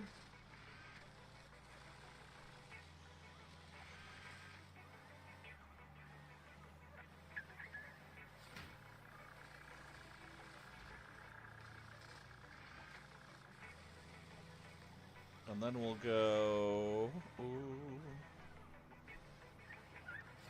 here.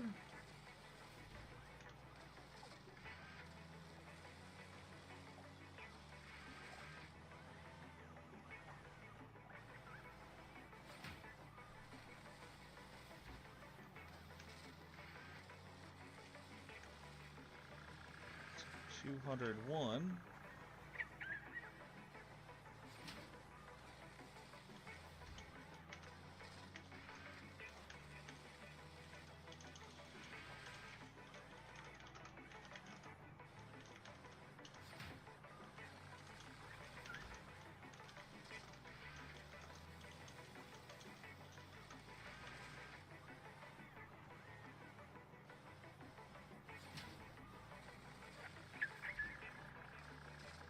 We'll do this, and then we'll go here.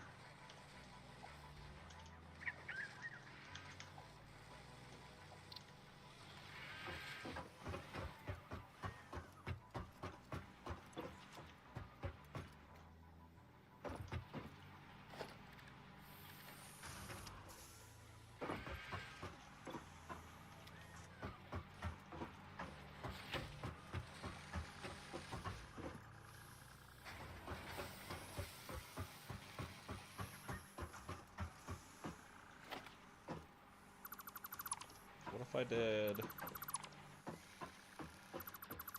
this?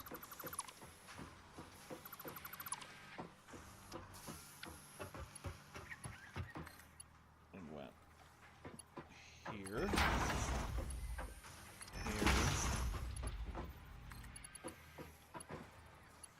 I don't have enough reinforced iron plates. We will come over here and do this.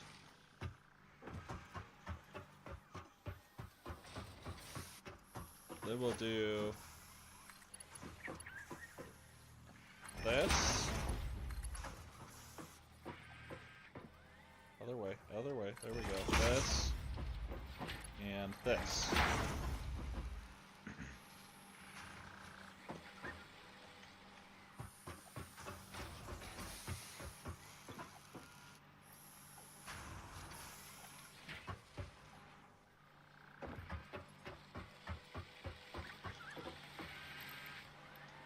That. These can all go in here. These are all backed up now. I guess we could make another one. Somehow. That's not backed up though, is it? Oh, it is.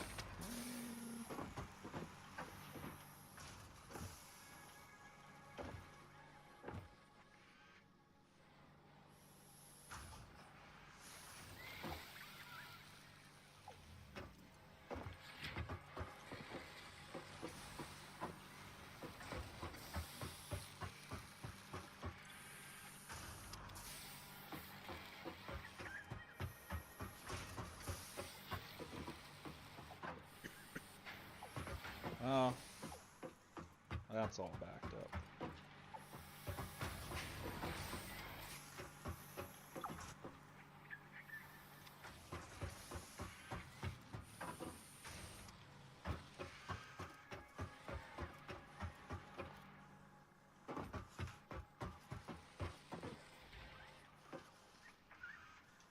Alright, what is...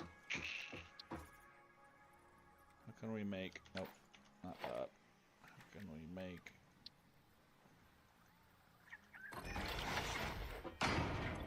one of these? Modular frame and steel beam.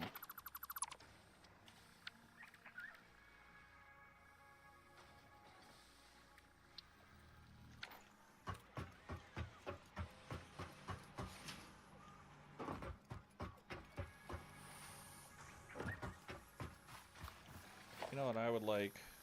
I would like to have another one of these.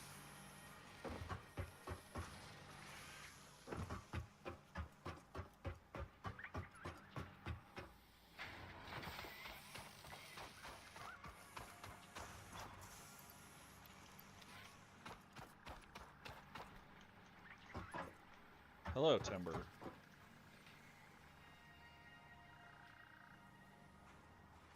Yeah, we were gonna go pin that.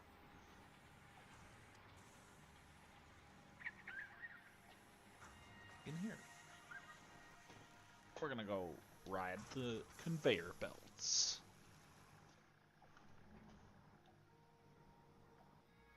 I am live. Stream manager.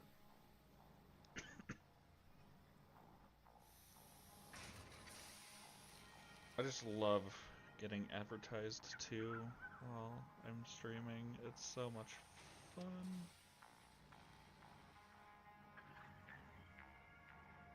Manually. That's okay. I'll be my only viewer today.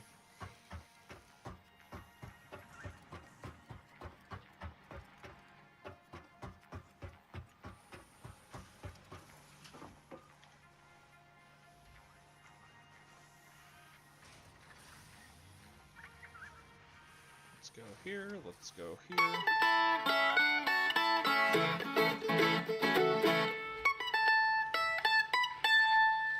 You have a phrase that you introduced me to that you say when we're talking on the phone and you're out and about doing things, and then you come upon someone and you need to talk. Do you remember what that phrase is? Yeah, I say, 1 second, buddy, human interaction. That's what I say typically. I'd never heard anybody say that before you said it. What do you mean by it? Why do you say it that way? Well, basically when I'm out and about and I'm on the phone, sometimes people can tell you're on the phone, sometimes they can't. And so a human interaction means I'm about to be here with someone. I don't want to be rude. So, because you're kind of in on what the situation is, I'm going to quit talking for just a second to give the person in front of me the respect they deserve. I guess that's what I mean by that. That's what you mean when you say it, right? Oh, I've completely adopted it. I really like that turn of a phrase, and I use it all the time with tons of people. I have a few phone phrases that I use. One is time sensitive, if I need to interrupt someone. That I borrowed from my buddy Aaron. He would say that when we were driving and there'd be something visual, somebody's talking, be like, time sensitive, this spot right here is where you need to note because this. I was like, oh, I really like that. And then we're just back to normal use. Have you heard me use that one? Yeah, I have. Yeah, when we're in the car. Is it annoying as heck? It can be. It can be when it's... I know you hate it, that's why I asked. It can be when it's overused. That's funny. I've noticed. Was that really time sensitive? I don't know. But okay. That's fine. I think you just wanted to interrupt me, but that's okay. Well, that might be a referendum on whatever the heck you were saying. That's a good point. It's worth thinking about. That's a good point. Yeah, it's all right. No, it doesn't. If I show somebody one of my videos and I'm like, give me feedback on this, and they start looking at their phone 4 minutes in, I don't think that's on them. No, it's also, I mean, I do appreciate the occasional, wait, time sensitive? A hawk just ate a squirrel. I was like, no way! So. Yeah, that's pretty good. Yeah, I like or, it. I mean, let's imagine another one that someone else might say. Wow, oh man, I'm so sorry for your crippling depression and that your grandparents... A helicopter, time sensitive. There is a helicopter. Did you know they have these now? Look at it! You're describing my brain. Flying right there. That's my brain. The game for me is when I hear it come over the horizon. I'm like, okay, how many road? Okay, is that a Chinook or a Black Hawk? I got to figure it out before it gets here. And so I play a game with myself. Can you always tell? No, I'm probably about 70%. Every helicopter has what's called an NR, which is a set rotational speed of the main rotor. And they're different for different helicopters. And depending on the beat, sometimes I can tell is the point. Does an Apache and a Black Hawk sound different? They do, yeah, they do. And you can tell that? Sometimes you can. Yeah, sometimes you can. I mean, I don't know the numbers off the top of my head, but Apache, I think the rotor's faster on an Apache. I might be wrong about that. You can typically tell. And I usually just say, that sounds like a meat eater. That's what I call the Apache, is the meat eater. I don't understand the reference. Because it's an attack helicopter. It's in the Oh. same bucket in my brain as the Tyrannosaurus Rex. But, oh, by the way, Oh, gotcha. have you seen the new vertical lift helicopter? I guess you could call it the helicopter. Have you seen... Aren't they all vertical lift? Yeah, but they call it future vertical lift. Man, it's awesome. Future I mean, a vertical helicopter lift. intrinsically is vertical lift. If you say VTOL and you're talking about like a Harrier or something, that makes sense because it's not normally how that kind of craft gets into the air. But with a helicopter, I don't understand the designation. It seems like that's just a helicopter. Yeah, well, the future vertical lift, it's a coaxial rotor, so 2 rotors on top instead of just 1, and it has a pusher in the back. So instead of a tail rotor to keep it from counter-rotating, Yeah. you know, you handle the counter-rotation with 2 rotors on top. It's got a pusher fan in the back of the helicopter, and it is fast. Velocity? Yeah, exactly. So it's like a little motor on a boat. It's yeah, you could, yeah, kind of, but pushing air. It's neat. It's really, really neat. Okay, this isn't, I mean, here we are. This is what happens. When time-sensitive helicopter occurs, this is what happens. I'm still going to ask you about that human interaction thing in a minute, but I want to understand the helicopter thing better. Missing concrete. Helicopters move forward, then, in one of 3 ways. Am I understanding this right? They move forward with a pusher fan, which I didn't know was a thing. They move forward with some sort of... It's not a thing. It is, just is now? It's now a thing. Yeah, exactly. Okay. So here's this new one. And then I've seen helicopters from like my G.I. Joe sets and stuff that look almost like they have some sort of jet propulsion or pushing propulsion that like maybe comes out on the side somehow. Is that a thing? What do you Okay. mean? Well, I mean, you know, like where all the guns and crap are. You know, kind of sticking out like little mini helicopter wings. To me, it looked like on my G.I. Joe helicopters, like there was some kind of fan or propulsion mechanism in there as well, like on Airwolf or something. Is there ever like some sort of combustion propulsion that goes along with a helicopter? Yeah, so it looks like it's on the side to push, but I mean, and I'm sure you're getting some forward thrust from it, but like on the Apache and the Blackhawks, you've got engines on the side, you know, top on your left shoulder and right shoulder, so to speak, and they're connected to a gearbox. Basically, you take 2 drive shafts from both of those, and then you mix it for the rotor system, the transmission system. It's not really about pushing the helicopter. It's more about turning the big fan on top, but they look like they would push you forward. Now, It was fun to imagine. one that does push you forward is the Osprey, which, okay, you're asking questions. We'll just do this. Yeah, okay. Typically, a helicopter has a fan on top, and you have a counter-rotating tail that reacts against the rotational torque, so that keeps you from spinning. You have another one called a Chinook. A Chinook is a helicopter that has 2 big spinny fans on top. They counter-rotate, and when they counter-rotate, you don't have to worry about the counter-rotation thing on the back. Okay. Then you have the Osprey, the V-22 Osprey, which is similar, except instead of the rotors being front to back, they're on the sides. And so you can lift up it's somewhere between an airplane and a helicopter. The Marines use this a The lot. Osprey is the one that, like, if I casually held my arms out to my sides, like I was a waiter holding a little tray, that'd be like that's where the rotors go, like little arms out to the side, holding those propellers aloft. Am I picturing the right thing? Correct. But the thing is, it's Okay. a tilt rotor system, so you can tilt over, so you can raise up off the ground, and then you can tilt that over, and it provides forward thrust. Which is the third way that helicopters go forward, right? Is they just pitch forward a little bit, and then the propeller is not just creating lift, it's also creating forward motion. Am I reading that right? Yeah, kind of. Yeah, you could say that.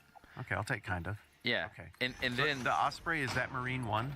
no, the Marine One is an older helicopter. A friend of mine, you know, when you play those games like, hey, 2 truths and a lie or something like that, you say things about yourself that people can't guess. Yeah, I think the end game of that, if you're playing as a high school student, is to make out with someone, but it's cool that you guys play. No, that's not the game. Basically, it's like you're in a group and you're like, hey, let's do a little icebreaker, guys. 2 truths and a lie. Well, my buddy Keith, Sure. his fact that it actually happened is he licked Marine 1. That's his fact. And yeah, and so we were doing a thing the other day where we work with the youth at church, and you had to guess, like, what adult are we talking about? And they say, this adult licked Marine. And before they finish, they're like, that's Keith. Keith did that. So everybody just knows he did that. It's been used a little bit. Yeah, and it What- should still be used. That's really cool. So, Absolutely, it should. I saw Marine 1. I was playing tennis with a buddy in Sioux Park in Rapid City on 4th of July, and Trump landed at Ellsworth Air Force Base during his first term. And the whole, he took Marine 1, he landed at Mount Rushmore, dude, with like fireworks and flags, and they did it like an eagle release of 10 million eagles all at once. I'm sure they after did. it had landed, I bet. I bet they did. I'm sure they did.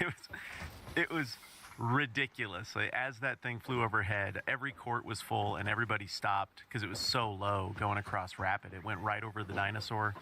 You know, we got this hill, Dinosaur Hill. We got a great big brontosaurus on it. And seeing the sight of that particular vehicle holding that particular public figure flying in formation right over the top of that dinosaur and then directly over our heads, it was pretty dramatic. No one kept playing tennis. well, I mean, that's what you do when helicopters fly over, is you stop and you look at them. So, I felt like I heard Fortunate Son by Creedence maybe playing from the speakers on Marine 1, but I can't say for sure. It just felt like that should be happening. It was quite the experience. That's a pretty neat thing. That's a beast of a vehicle.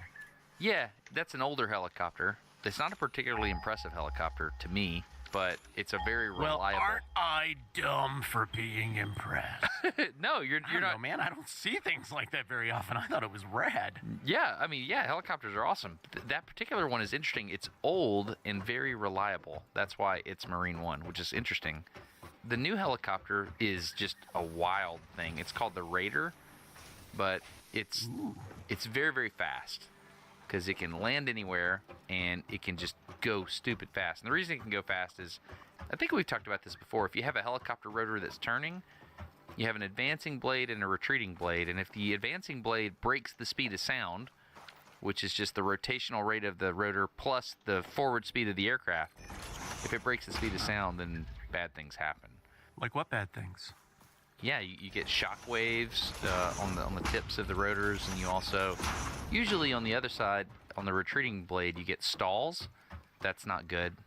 But the cool thing about having 2 rotating rotors on top is that you can kind of counteract that. It's pretty neat stuff. Well, I've got to think that pretty much all of the heavy lift on getting to the sound barrier speed number is being done rotationally, not by forward motion, right? I mean, how fast does a helicopter go? I mean, the new ones can go like 200 miles an hour, 200 knots. They're fast. That's pretty fast. Yeah, they're fast. How fast is that blade spinning in terms of miles per hour? I don't know. But a lot more than 200 miles an hour if we're getting to the sound barrier. Yeah, it can be. Yeah. 700 something miles an hour is the speed of sound. Dude, look what helicopters did to us again. This is just what happens. Was that time sensitive? I don't know. But No. It was important, and we did it. It was important, and we did it. We just have these things, though, that come up from time to time, and they're little interruptions to our rhythm of conversation, and they occur, like logistical phone call. I think that phrase is probably mine. I'm sure it frustrates you as well. No. But that means this is a call from Camilla, and it's about the coming and going of our family, and I know it's only going to take about 30 seconds. You shouldn't hang up. Please hold. I think that's a useful one, right? A code that we have? Cold. Yeah, there's that. There's also the I have to figure out where to turn. There's that one. Yeah, that kind of stuff. Yeah, they're all just kind of, holding patterns or whatever. But I think my favorite is the human interaction one because it never feels like an abuse. You're right. Time sensitive can be overused if we're not in the same wavelength conversationally. It can be easy to use that one to just demonstrate, oh, I'm drifting, sorry. But human interaction, that one always feels like it's very important, and when you throw that down in conversation, it's a gesture of respect to the human you are interacting with, and it's just expected. Hey, I made the effort to be on a phone call with you. This person made the effort to be in person with you. They need to take priority for a moment. Also, it's an explanation for why the phone call is about to break. You know, you've told me before, human interaction, this guy doesn't know I'm on the phone and he's walking to my car right now. Like, okay, cool. Well, I'll just shut up because it's going to break either way. That's a really good point. I forgot about that particular implementation of human interaction. And that happens a ton because we talk to each other on vehicle phones and things like that. And people don't recognize the body language. Yep. And they'll just stroll right up, especially folks who are a little bit older. They just can't tell that sort of animated expression with my hands and smiling and laughing would mean I'm talking to someone, even if you can't see them. I don't just sit in my driveway in the car and make these gestures like for no reason. There's a point to all of this, but yeah. Where are the places where you feel like you get the most human interactions in a given week? The top 5 places you run into humans and just get the chance to engage.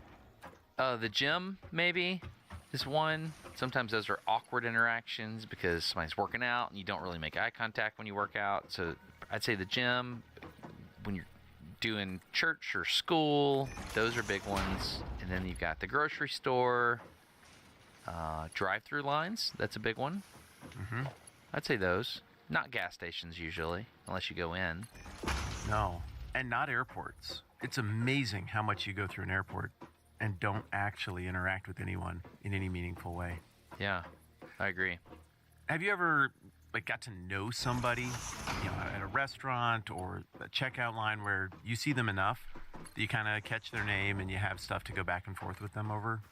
1,000%. Yeah, waiters in particular. So there was this one restaurant in town that my family used to go to after church on Sundays, and there was a guy, a waiter. His name was Donald, and I think he was he from Thailand? I don't know. I really found it odd that his name was Donald, and I think he picked that name. Mm-hmm. We got to know him really well, and he moved off, and we were sad that Donald was leaving because we saw him all the time.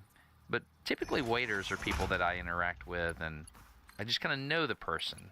And sometimes I'll know their names, and I put their names in my phone. Do you ever do that? Do you have a little note thing where you keep up with people's names? So you do that too? I do. Yes, I'm willing to reveal what I do to cheat to remember people who I want to remember. And it should be taken as a compliment, by the way, because I'm trying. I pick an emoji for a category, and I put that emoji next to their name. So if I meet someone at tennis who I don't know in any other context, they just get a tennis racket. And then if I see people out playing on the court, and I'm like, I don't remember who that is, I can just search tennis racket on my phone. Yep. And everyone I know who just plays tennis, but I don't actually hang out with them in any way, will come up there. I do it too, but it's important. I mean, we have these phones in our pockets all the time. Why not use it to make our human interactions better? Yeah, why not? Yeah, that's the idea. Look, you and I both sit at a desk a lot, work on things, research, write stuff. You're working on a massive research project right now, studying for school, things like that. I've got a big project cooking right now with a bunch of research that has me locked up in my office, away from everybody. It's okay, but it's not how I want to live long term.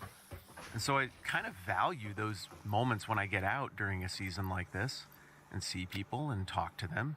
Yeah, I make an effort to meet and chat with the people in my life as well. I mean, for crying out loud, we had a waiter. How do we not think of this? We had a waiter on this show who served you sandwiches at a restaurant in your town. Yeah. It turns out that you showed interest in him, and he's also a pro wrestler. The locksmith, yeah, absolutely. I'm sitting here looking at one of my notes. I'm a little embarrassed some of these. Read the ones you're embarrassed about. No, I'm not. But I'll read you some of them. I see this person on this day, and I've got all that information. I see this person on this day at this location, and they always smell like weed. That's in there. That's a great note. Yeah, it is. Man. It'll help you differentiate between the other person you always see on that day at that place who does not always smell like weed. I've got one in here. This person, I helped them jump their car off in this location. So their battery was dead, and I jumped it off, and they were very thankful. So I know the odds of them remembering me are pretty high because I helped them in a situation, and I need to know their name. And so their name's in this phone. This person went to school with my sister and told me a story about XYZ. I'm not going to tell you the story, but they live in this town. They're within walking distance of this location. All that's in the phone. So, I mean, I know this sounds dumb, but I could pull out my phone. I'm going to try it, and I can just search for weed. Yeah, there it is. And I've done that before. I'm like, man, I know this person. I know they're having a hard time. I really want to keep interacting with them because I want them to get out of that hard time. The tennis. In light of all of that, tennis emoji makes and more the fact sense. that you. Well, yeah, I don't know. Is there a weed emoji? There's probably code for that. I don't know what it is. No idea. It's just not cool enough. Okay, I'll work on that. Every time I learn what an emoji means, it's usually deeply offensive, and then I have to mentally go back through it and be like, wait, how many times have I sent that to my mom? Dang it.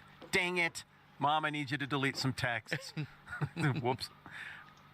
In light, okay, so you're very intentional with this stuff, and I've suspected that. We haven't talked about how you do your phone things like that ever before, at least that I can remember. But I've sensed that you have a note-taking strategy and that you're really paying attention. And again, the point of this is not to cheapen people or be like, I'm important and I can't remember everyone. The point is to say, I forget things and you're valuable and I want to remember. I want to remember your kids' names. I want to remember your birthday. I want to remember this huge story that you told me about this giant thing that was going on in your life. But I know I'm going to get distracted and forget stuff, so I'm going to cheat to try to remember. Yeah. All of that said, you've got these opportunities throughout your week. Gym, church, school, grocery, drive-through that you mentioned. All of those are going to have for sure human interactions, except for one that has changed in our lifetimes, and that is the grocery store. Now your interactions are overwhelmingly with the self-checkout. Do you use the self-checkout there? Oh, we've talked about this. I used one today, but I don't like them. We're in rant territory here, so I got to be careful. Why would you be careful? Let her rip. What? Tell me what you think. All right, dude. Man, why are we going to do this? So basically, when you go to Walmart, there's 27 checkout lines. They never have a worker at those checkout lines so that you can check out. I enjoy going through the line and having someone do my stuff and then put it in the bag. It just feels like everything's taken care of. It's obvious I'm not trying to steal anything. We have a pleasant little interaction here. I swipe my card. I say something nice to you about what time you get off work and, hey, a couple more hours, man, hang in there. I say something like that. And it's good. It feels like community. When you go to these forsaken devices where you just walk up and you scan the thing yourself, like I don't know why this bothers me so much, but I really don't like it when they have one of those handheld scanners there and you have to get the handheld scanner out of the little holster there and you have to start booping stuff yourself. Or good gracious, at Lowe's when you have to like enter the code on the head of the bolt and you have to like quantify how many bolts you bought and what threads they were. I don't like it, man. It feels like offloading the work to me. Well, it is that. It doesn't feel like it. Yeah. That is what is occurring, right? Yeah. I don't like it. Sometimes they'll have a person that, is in control of 6 of these self-checkout things, and the person will wait till you mess up, and then they'll come over and have to get a manager to enter a code to do the thing or whatever it is. It makes me feel unimportant to the store that I'm giving my money to. I'm a means to an end. I'm just giving you money. And so oftentimes I'll pay a little more to go to Ace Hardware, or I'll pay a little more to go to, in Hartselle, where I went to high school, there's a store called Corum's Building Supply. And you walk in the door and there's a lady at the front counter. Sometimes she'll say something like, "What are we doing today?" What a wonderful question. Yeah, What a wonderful question. Yeah, Keith down at the car parts place, he said that to me one day. I walk in, he goes, "What are we working on today?" Because it's like me and you are working on this thing together. And so I will pay extra money to go to the local place. There's 2 car part places side by side. One's local and one's a national chain. I'll just wait if the local place closed and the national chain is still open, I'll just wait till tomorrow if I can to get my thing. Interestingly, our local hardware store also obviously does not have self-checkout, nothing that even looks like it. Same thing. You walk in and their questions are about how you're doing and what is the industrious thing you are undertaking today. They assume if you're here, you're a person who does things. And I just love that assumption of non-passivity when I walk into that store. What are we working on? What are you trying to do?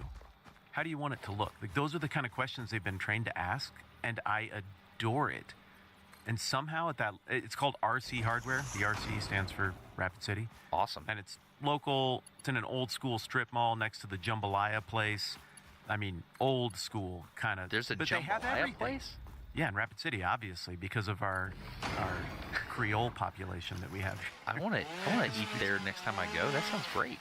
I would love to make that happen. Yeah. And we certainly shall. That sounds great. Yeah. RC Hardware is awesome. And they also have gourmet root beer that's cold and it's right at the front.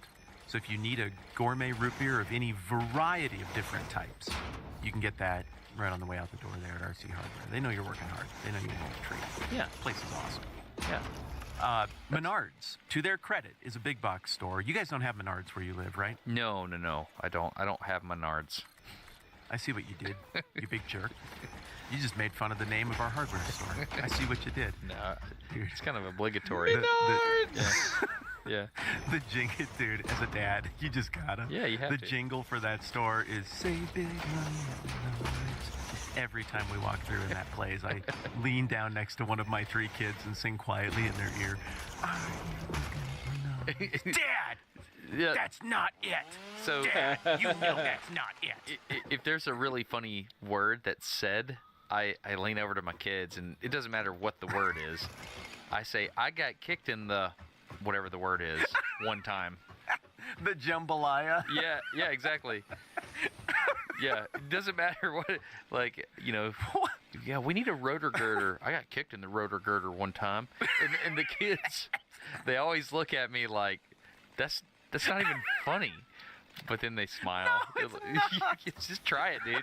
If you hear a word that you don't know what it means, like right off the bat, just substitute in, I got kicked in the word you don't know what it means one time.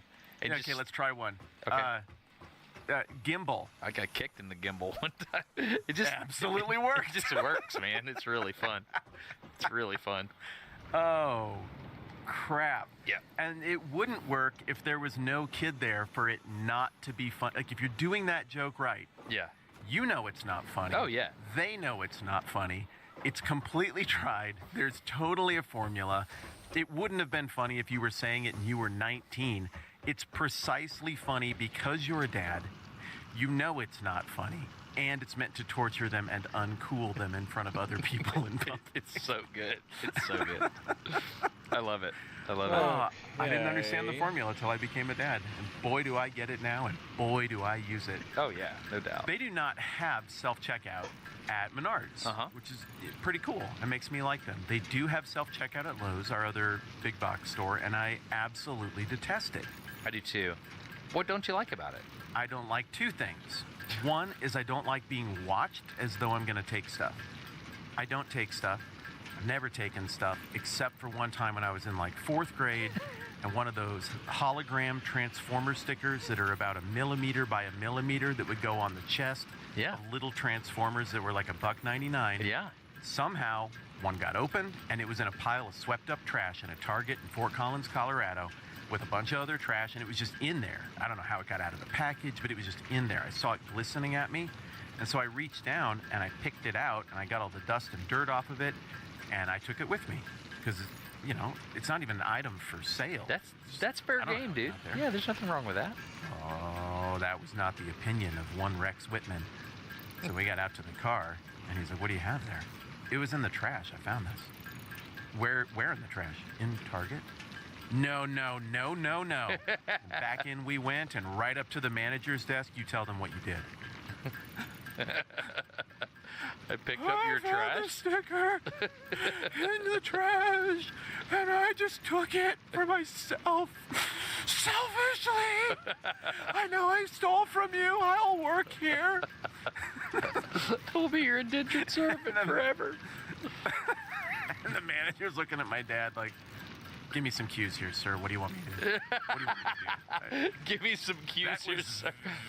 I would, very bad. You should not have done that. I would like to support your parenting decisions, but I just logically they're not making sense right now. None whatsoever.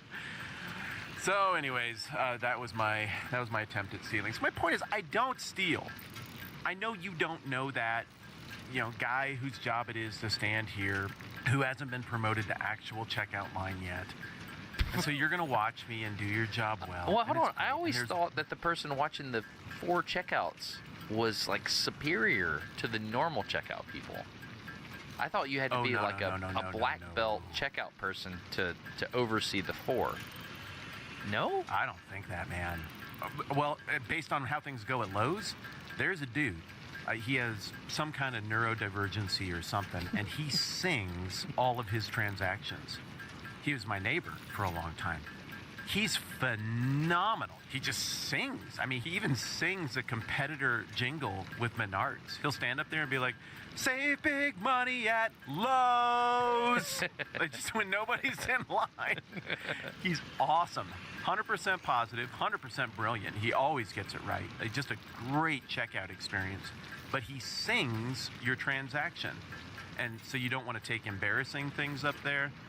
Like, 1 anal flush system.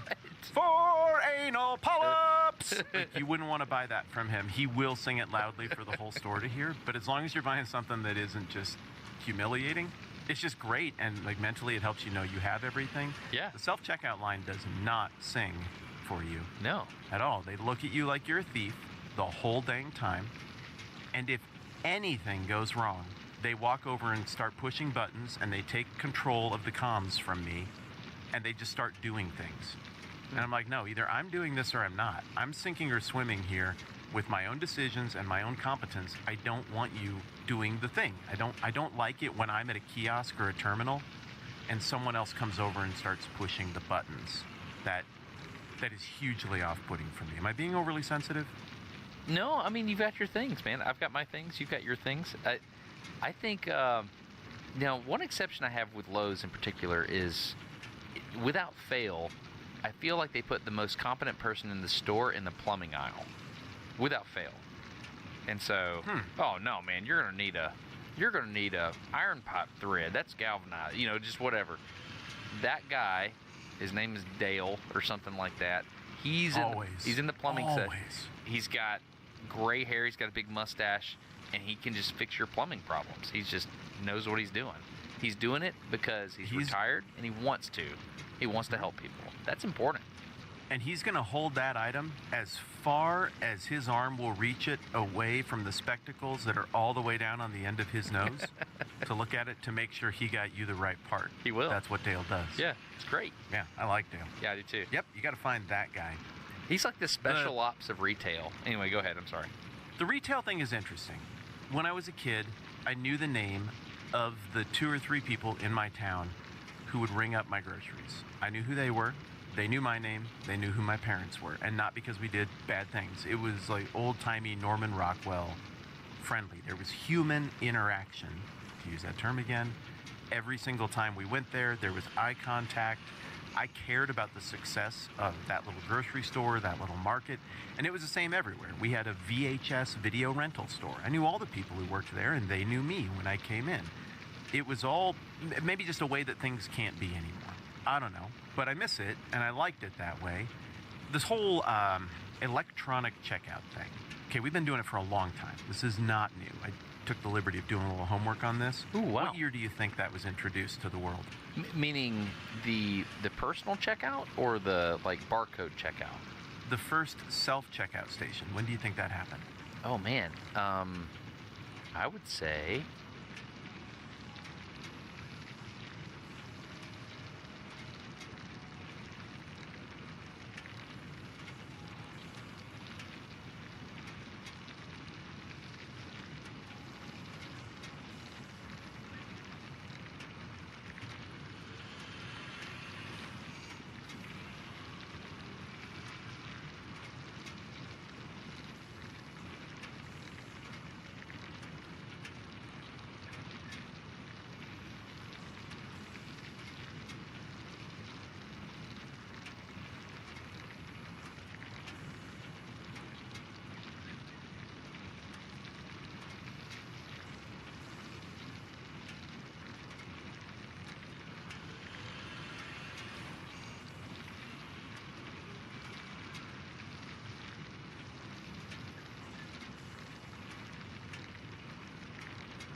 back?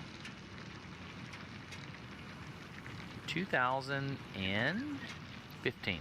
That'd be the first one.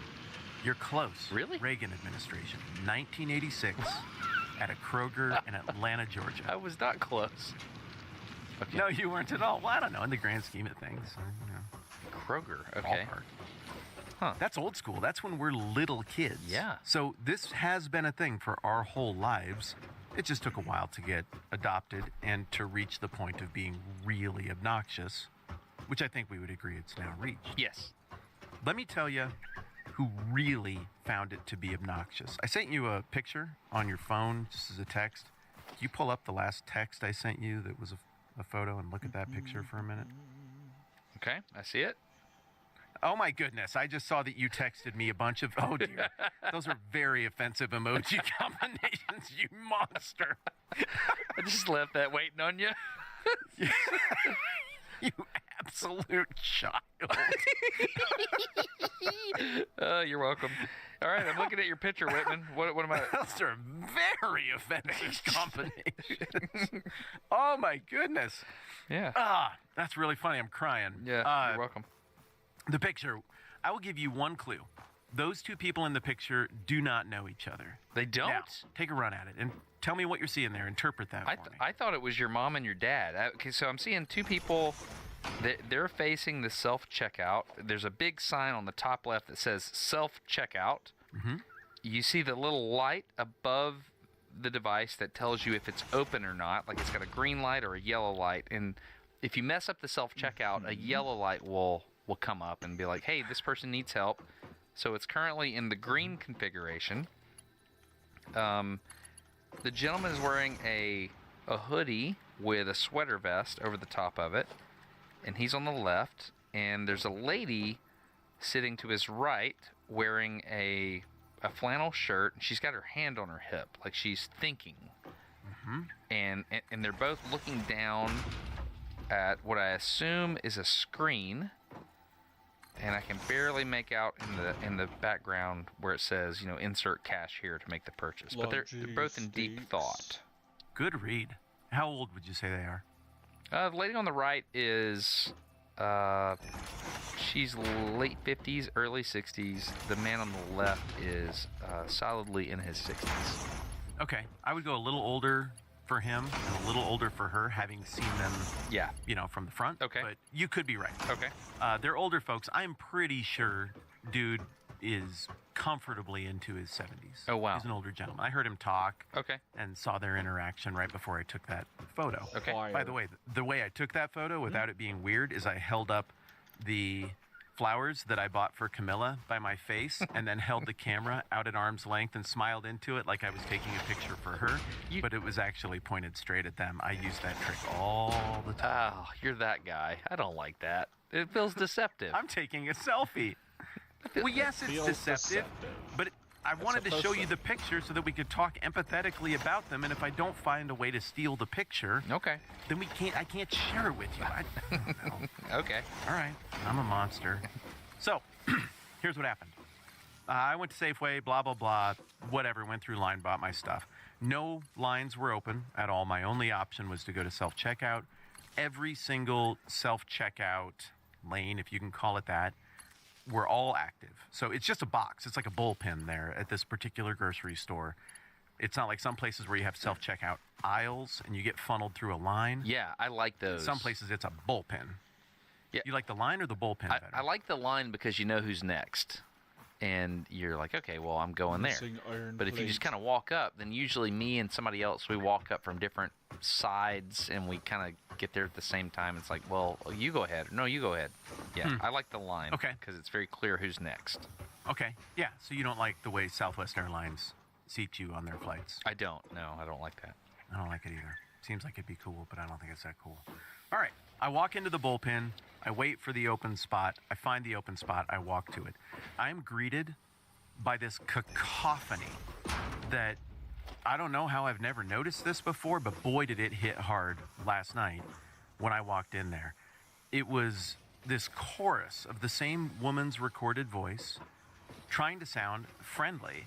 At grocery store, we care about your needs, and we understand what it's like to be a mom on the run. That's why, I mean, it's that kind of voice, you know, where a ukulele plays in the background, that mid-2000s corporate commercial-sounding voice. Vocal fry. And she's giving us, well, that too, yeah. And she's giving us all the same commands, but just slightly out of rhythm. Coupon applied. 27 cents savings.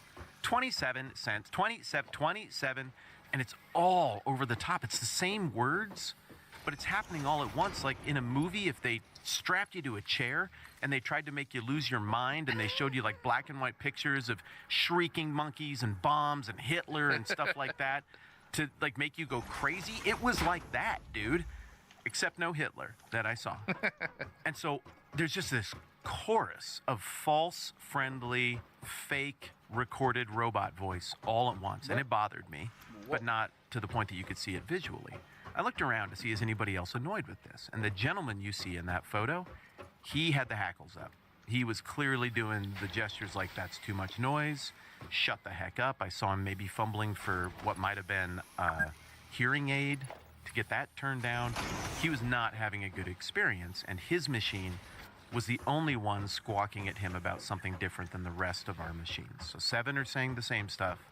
1 is loudly telling him he's doing things wrong, and other people noticed, and he didn't like, it made him feel bad, because the machine's telling him, you're wrong, you're wrong, you're wrong. Coupon not applied. Coupon invalid.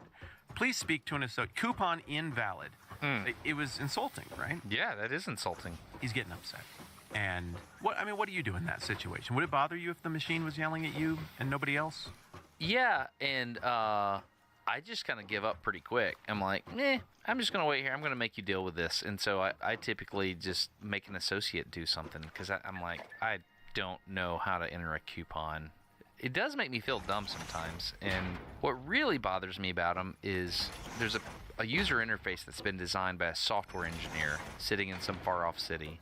When I can tell the software engineer that designed this does not know how to integrate things well, and I can tell that this is, like, from a systems engineering perspective, this was done poorly.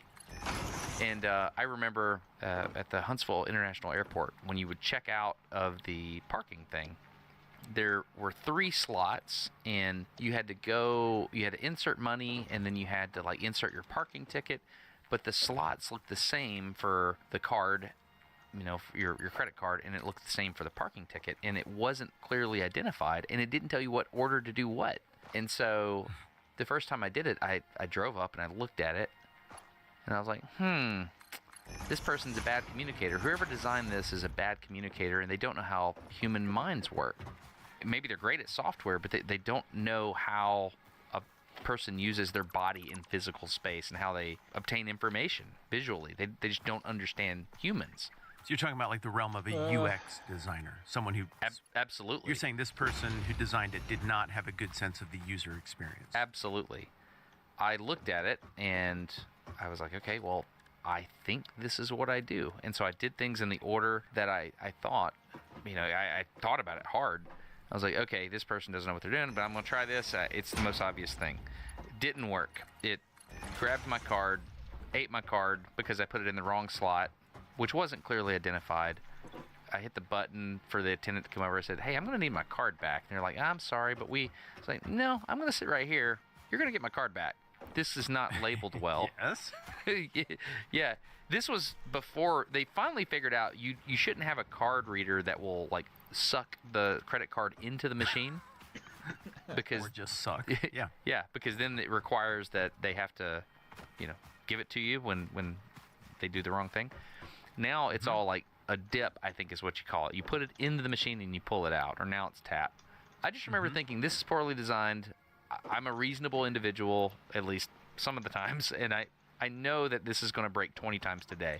They said, yeah, we just got these and we're trying to figure it out. It's like, okay, cool. Well, you need to fix this like immediately, or just close all these lines and just send everybody to the window where you are. By the time I had returned, the next time I traveled, somebody clearly went to the store, like Staples, and they bought a label maker. And they made really big, bright numbers, like number 1, insert your parking ticket here.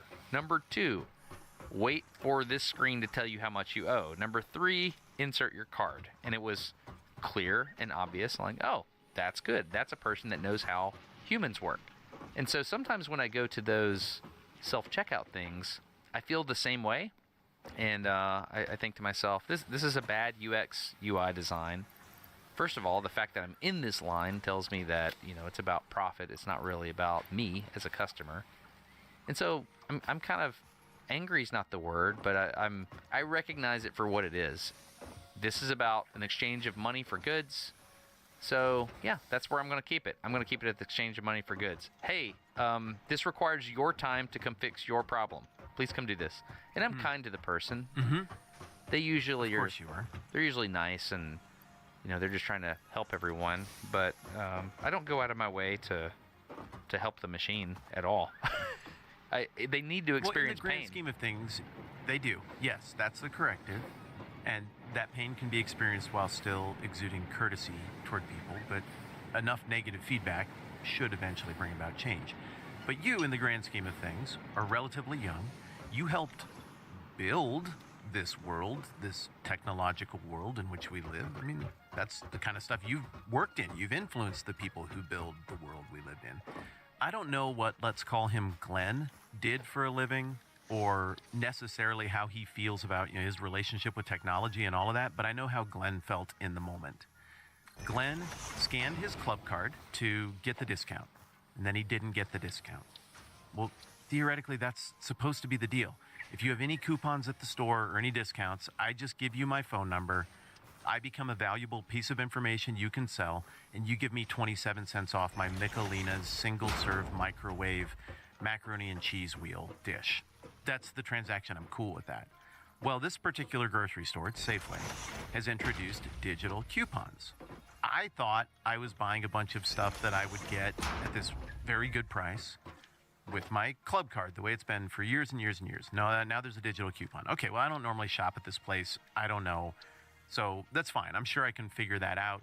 But when I got to the front, I didn't really need the coupon. And as soon as I realized that was the case and the lady yelled at me once, I thought, yeah, I'm not downloading your app. I'm not doing this. Okay, fine.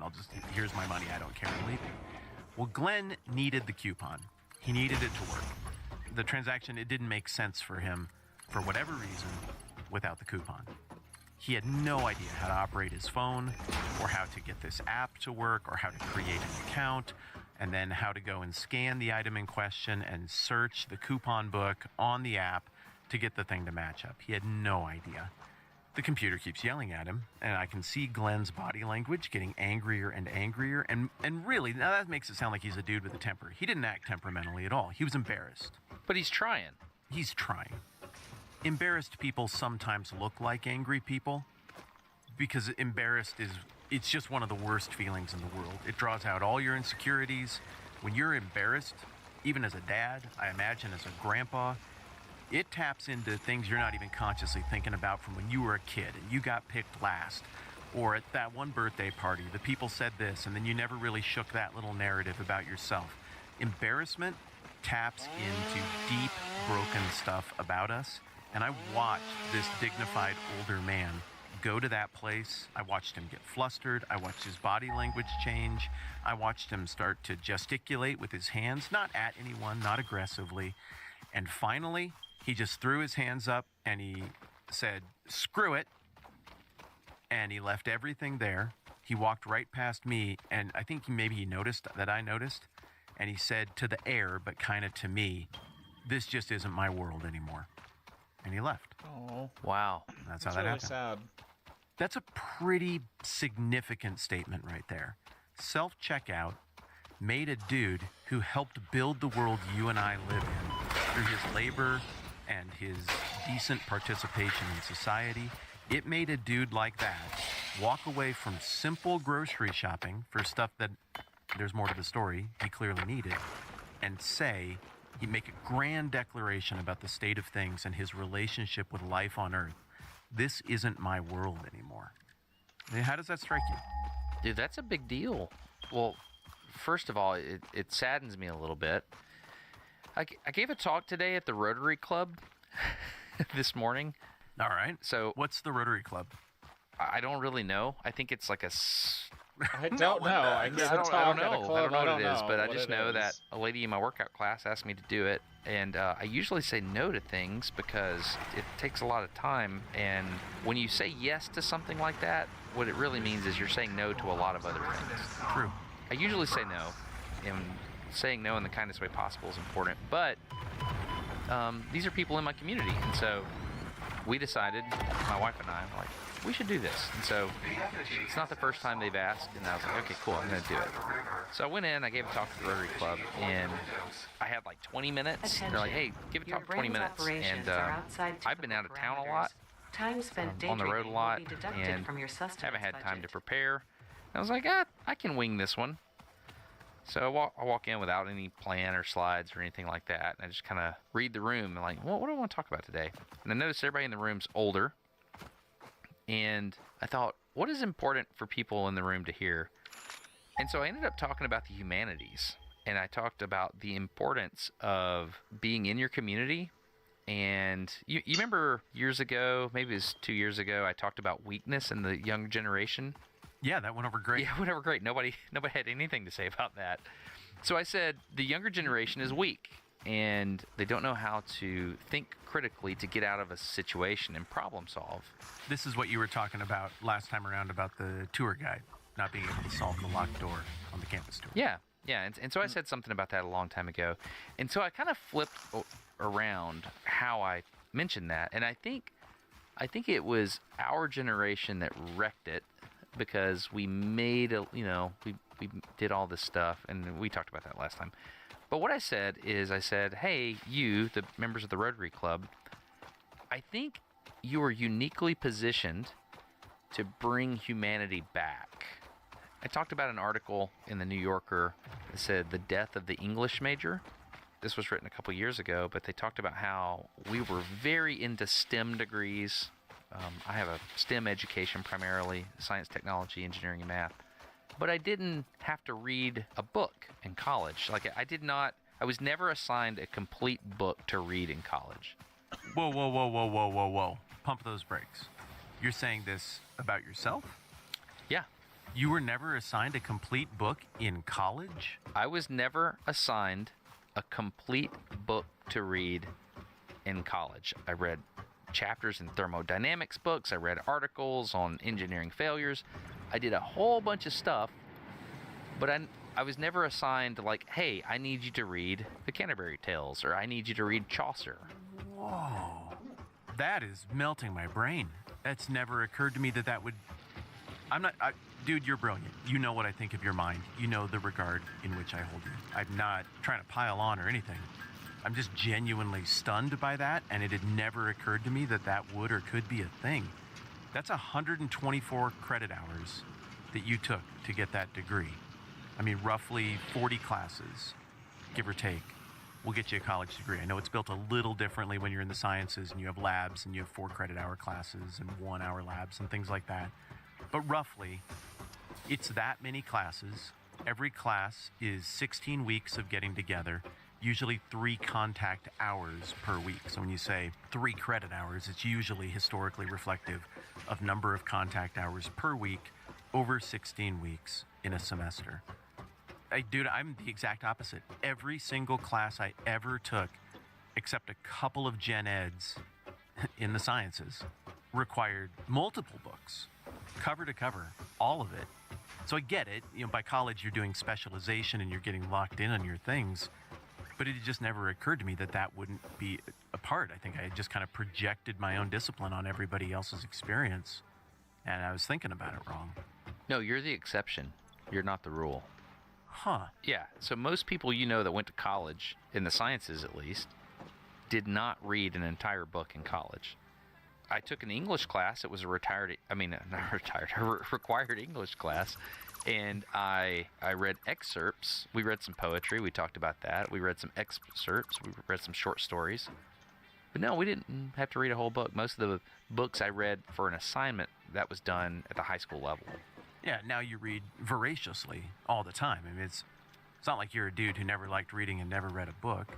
I met a guy the other day, and I asked him about what kind of books he's liked, and he's like, I've never read one.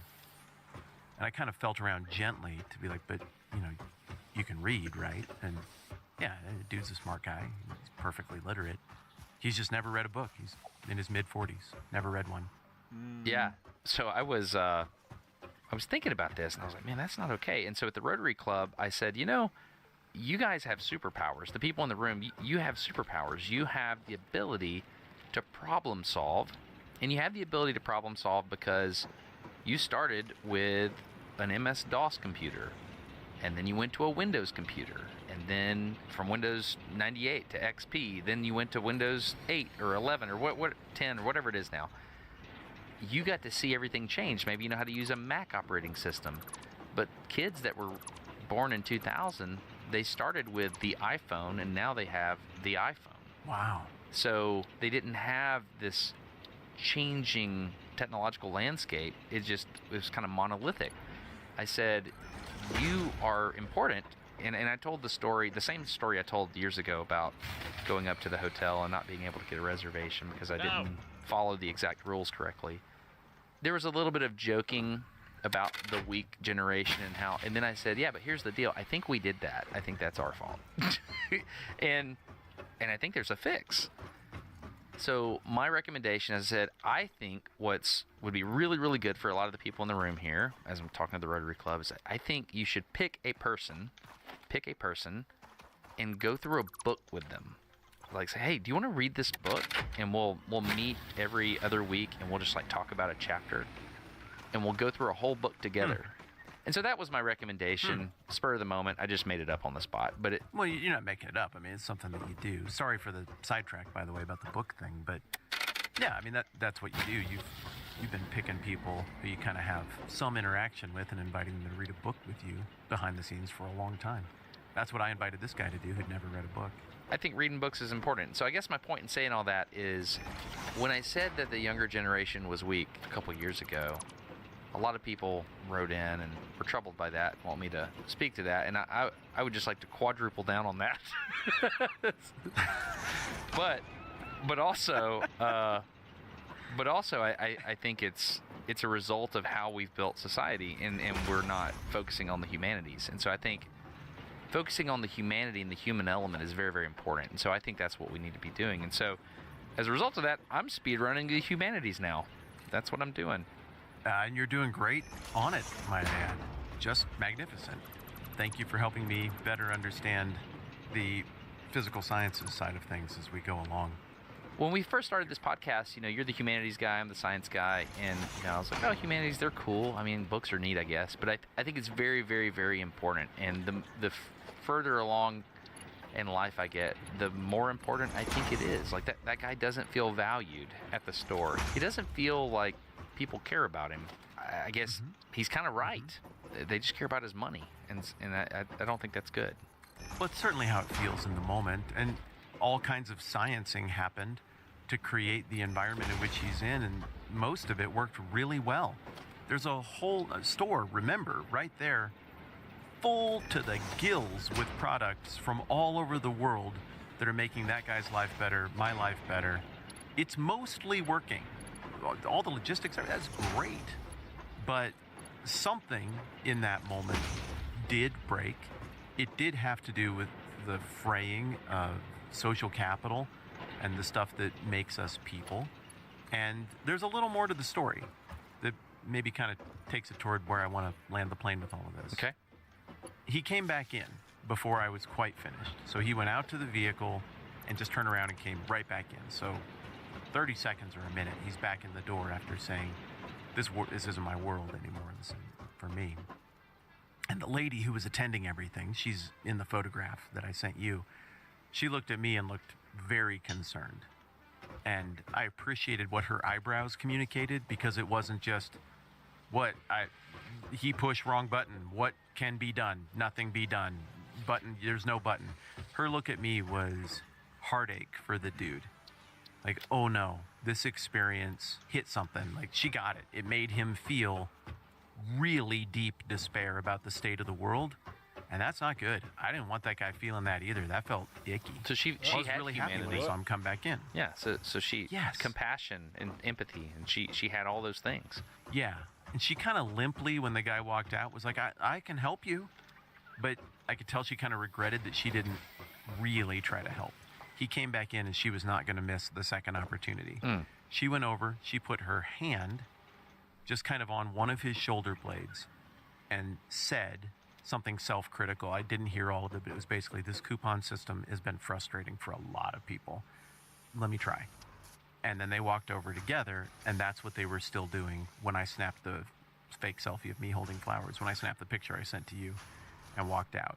And she was over there affirming the guy as a human, acknowledging this is weird and dumb, you know, intoning like, much younger people than you are having trouble with this as well. This isn't the best system. She was just owning all of the problems. And yeah, she was trying to help him get the items that I imagine the guy went to the car and his wife's like, we have to have them. Go get them. Yes, she was trying to help him get them, but she was putting him back together as a dude. Wow. And it was a beautiful moment. And I just wanted to get it on camera and share it with you because I know you value moments like that as well. I do. Yeah, that's awesome. Have you told her that? No, I mean, it was, last night. So Yeah. I haven't been back and I wasn't going to interrupt what was going on. But next time I see her, yeah, you better believe that's in the memory banks. I'll mention it. Yeah, that'd be awesome. I did that recently. Somebody did something and I wish I could remember what it was, but it was so kind. Whatever they did was very kind. And I pulled them aside and said, hey, I really like the way you did that. It made me feel this. And it was just, just a compliment. But I think that would mean a lot to her because she didn't have to do that. She could have been like, whatever, that's another one. The lady this morning at Lowe's, when I got a buggy and I pushed it in, and I think she was over that little thing, the self-checkout thing. I walked in and she goes, sir? I said, yes, ma'am. She goes, I'm going to need you to go to every aisle and fill up that buggy. And I looked at her like side-eyed, like, what? And then I realized, oh, yes, ma'am, I'll do my best. Unfortunately, it was the plumbing aisle, and I got confused, and I ended up abandoning the buggy in the plumbing aisle. Okay, fair enough. On my way to the car, I thought, where's my buggy? So I think Glenn did better than I did. Yeah, well, that lady, whoever, let's call her Sheila. What Sheila did right there for Glenn, and if it worked, he'll never know it, is she took a moment that might have been a decisive tilt toward despair. That might have really been his tip over, downhill, pivotal inflection moment of his life where he's like, cool, this just isn't for me anymore. I remember I counseled for a long time. It might seem overly dramatic, but crap like that breaks people. I mean, even for younger people, the moment in the Catherine Bigelow film, The Hurt Locker, about the bomb defusing guy in the Juggernaut suit. Oh, the cereal aisle. It's the cereal. We've talked about it before. Yeah, Okay, you know what I'm talking about. But it's the movie that introduced Jeremy Renner, Hawkeye, to the world, and it's the cereal aisle thing. It's stuff like that that can just be this huge metaphor, this huge moment in a person's life. And that lady, working probably not a great paying job with no obligation to actually see that guy's humanity and do something about that, I think she caught it, man. I think she saw an opportunity to redeem the situation, and she did. She really served that guy in the moment, because I think that now that moment will be something that was a mild annoyance that he just moves on from, but not this grand metaphor for this isn't my world anymore. He said that stuff, dude. Like, he was in grand defeatist despair metaphor mode, and she dug him out of it, and I just thought that was a pretty cool thing. That's wonderful. That's her seeing the human there. I had a great moment at McDonald's the other day. The double barrel drive-through thing. We're both going through, and we pull up to the window, and I use the app. I saved a bunch of money with the app, and I basically got a free hamburger. So we go up there. Yes. Yeah, it's a big deal. We go up there, and the guy in front of me, it was a biscuit actually, a sausage, egg, and cheese biscuit. The guy in front of me pays real fast and then leaves and comes up, and she goes, that'll be $6.52 or whatever it was. I said, oh, I used the app, and I thought mine was only $2. Actually, it was $4. I remember she said, it'll be $4. And I said, well, I used the app, and I should get a biscuit and a coffee for only $2 today. And she looked at it, she goes, oh, no. I said, what? She said, he just paid for yours, and he just took your food. he's wondering why he's got sausage instead of bacon. I was like, oh, I'm sorry.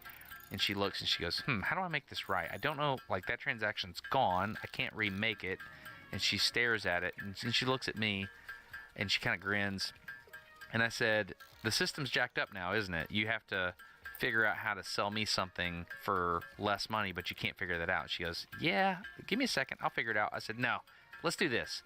Let me just pay for his for $4. Mine would have cost that anyway. Not a big deal. He can have my thing. She goes, hey, I appreciate that. She goes, that's going to make my day easier.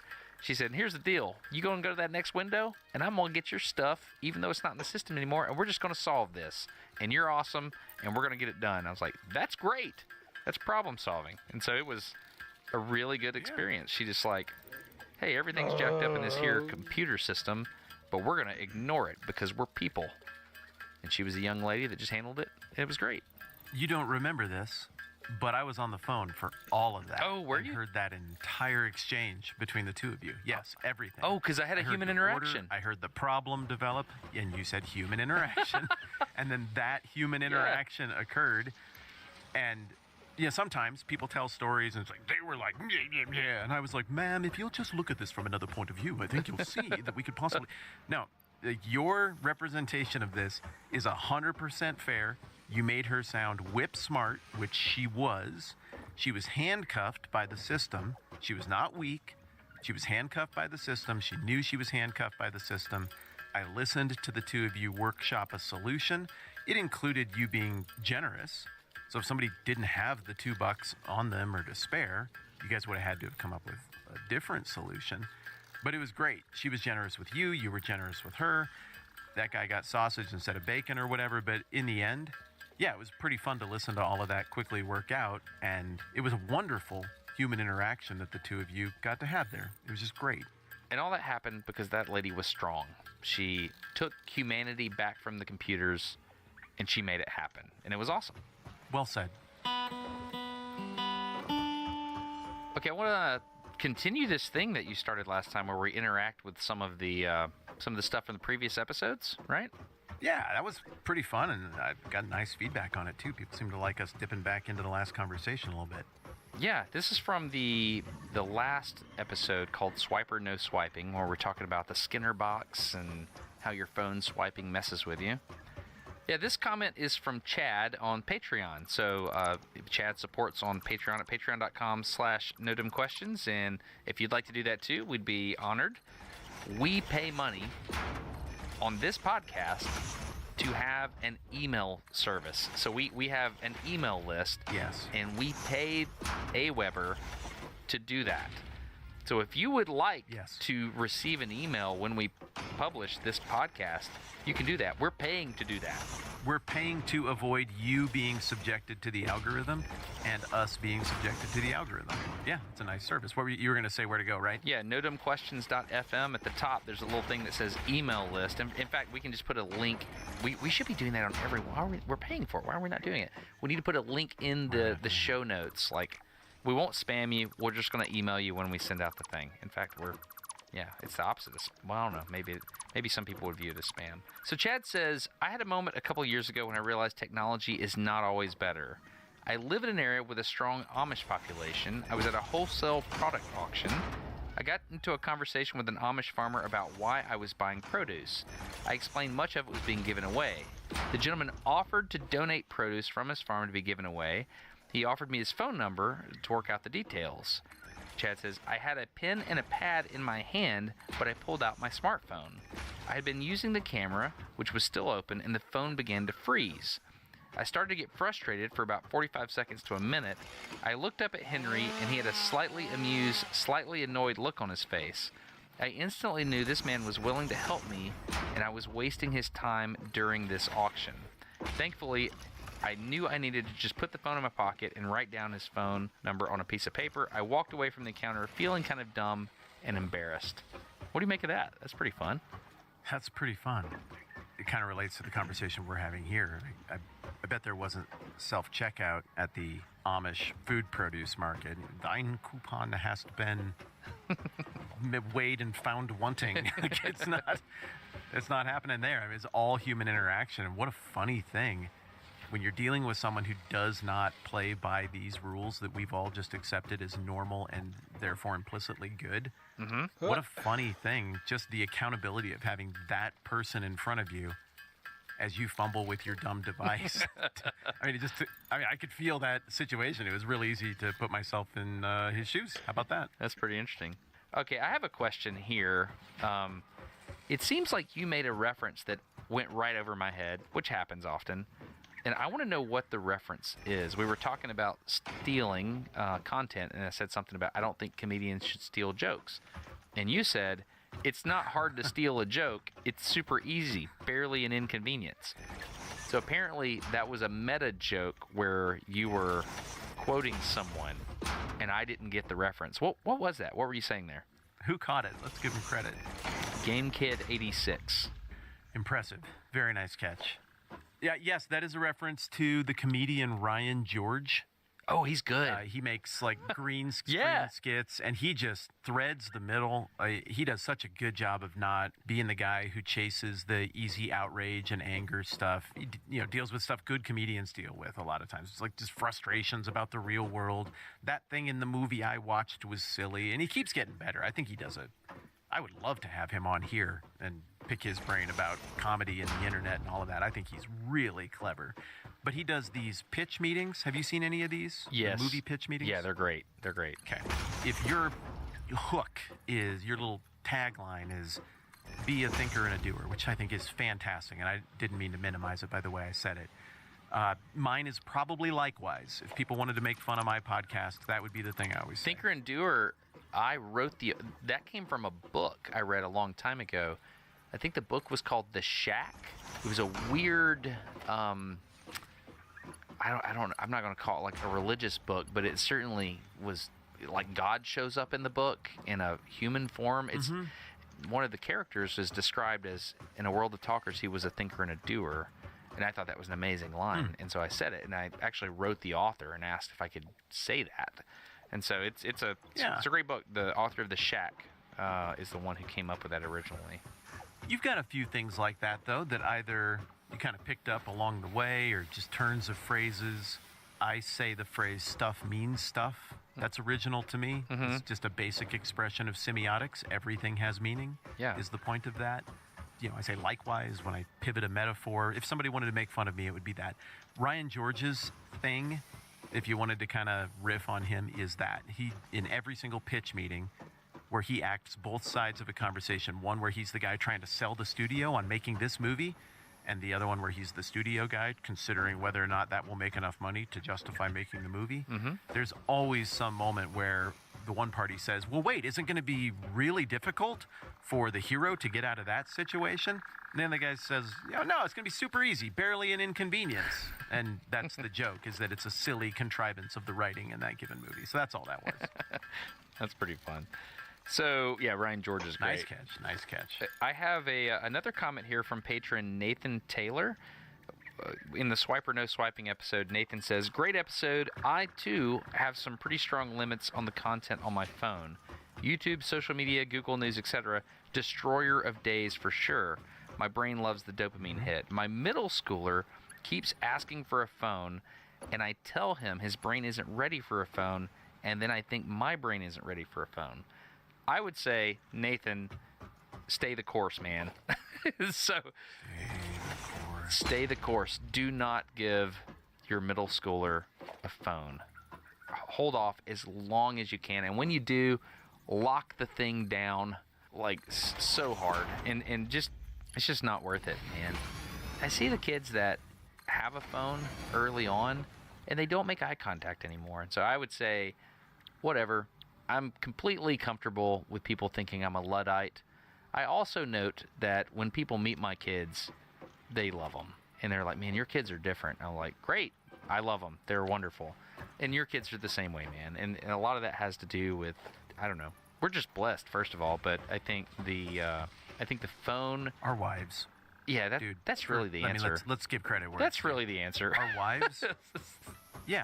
Well, I'm going to give credit to two things. Our wives and an ancient story that I believe is from the God who made everything. Like, I really think... Talking about here Balaam's goes our donkey? JPMs through the roof for just a second. Talking about- That's the one. That talking donkey. No, just the gospel. The story makes sense. My kids embraced it early. They've embraced it for themselves. It's their faith. It's a narrative about who they are, the story of the universe and the world, the value of other people. And that story has taken root in how they think about the world and how their souls work. And I think my wife and that particular story and the God who I believe is behind it are responsible for the good things and how they are. Yeah, I just think my kids not having a place to retreat and having to deal with the social interaction has been huge. And I think it's important not to put that in their hands unnecessarily.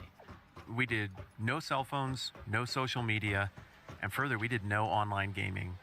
We didn't do any online community at all the way through childhood with them.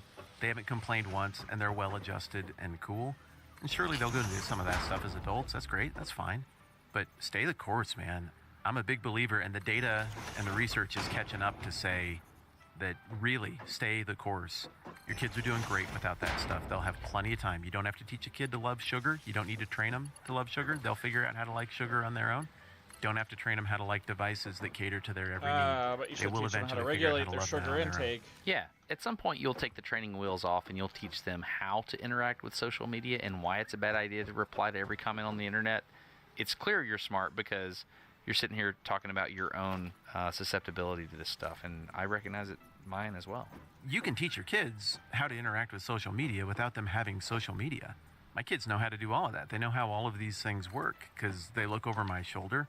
They get to participate in it, talk about it, think about it vicariously through me and through their friends, but they just don't get to do it for themselves yet. So, I mean, the training, I like your analogy. The training wheels have been there, but also they're pretty close to off at this point. The other thing that I think is important to note, though, is it's not just a kid thing. I think as we age, the cell phones are worse for us as well. I mean, I'm seeing more and more people of the older generations who are vanishing into those devices, and it's just consuming their best years, consuming what they have to give away because they're uniquely positioned as grandparents. It's kind of poison for our brains as we age, I think, as well. So I don't know. I'm not a fan right now. I'm pretty out on all of that crap. Cool. Thank you very much to everybody that made comments over on the Patreon, patreon.com/notumquestions. We're grateful. And again, we're paying for the email list. So if you want emails when we send out an episode, that'd be cool. If not, no big deal.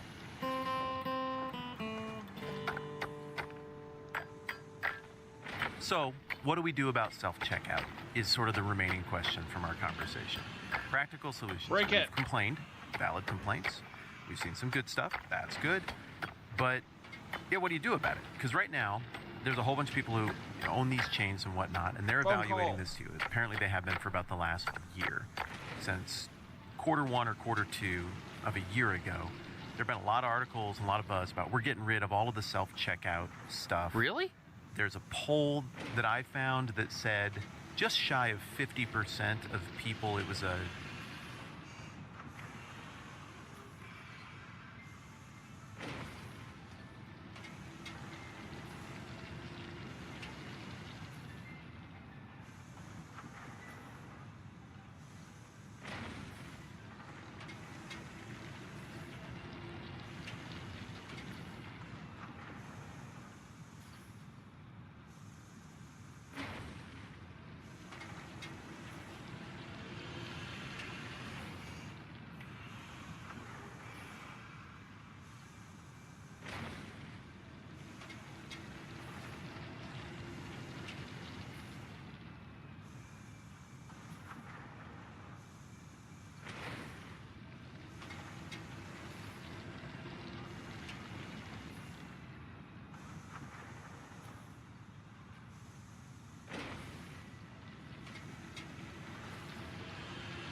What? It was a poll in Newsweek. I don't know who did the poll, but Newsweek quoted it. Just shy of 50% of people want them gone completely. Just sick of them, don't like them.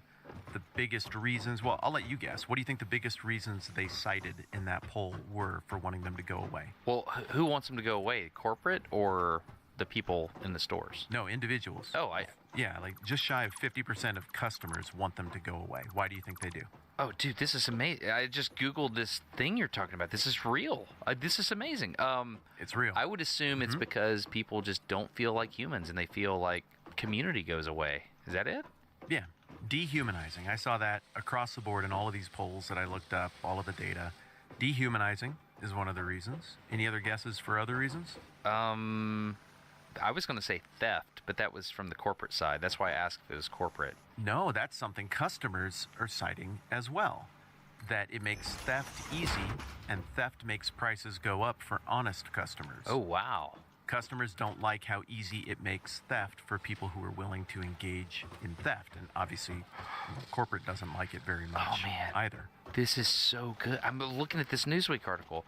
Walmart has removed machines from stores in select locations with a representative for the retail giant telling whatever this journalist is, "We believe the changes will improve their in-store shopping experience and give our associates the chance to provide more personalized and efficient service." Dude, this is the best news I've heard in so long. I'm really excited about it. It seems to be a whole movement. Wow. Some of it's push factor, some of it's pull factor. But another reason that customers cited was it doesn't look like my food is any cheaper, and I'm doing the work. Like, should I stock the shelves also? Yeah. Like, should I do self-delivery? Like, come on. I'm not seeing the savings. What the heck? It's kind of like how I feel when I pay for an online service and then all of a sudden it's just flooded with ads. Like, well, wait, I'm already paying for the premium version. Yeah. What are we doing with this? My brother-in-law said he got rid of Amazon Prime. I was like, what? Because I haven't heard anybody doing that. I was like, you got rid of Prime? Why did you do that? He goes, no, it's not cheaper.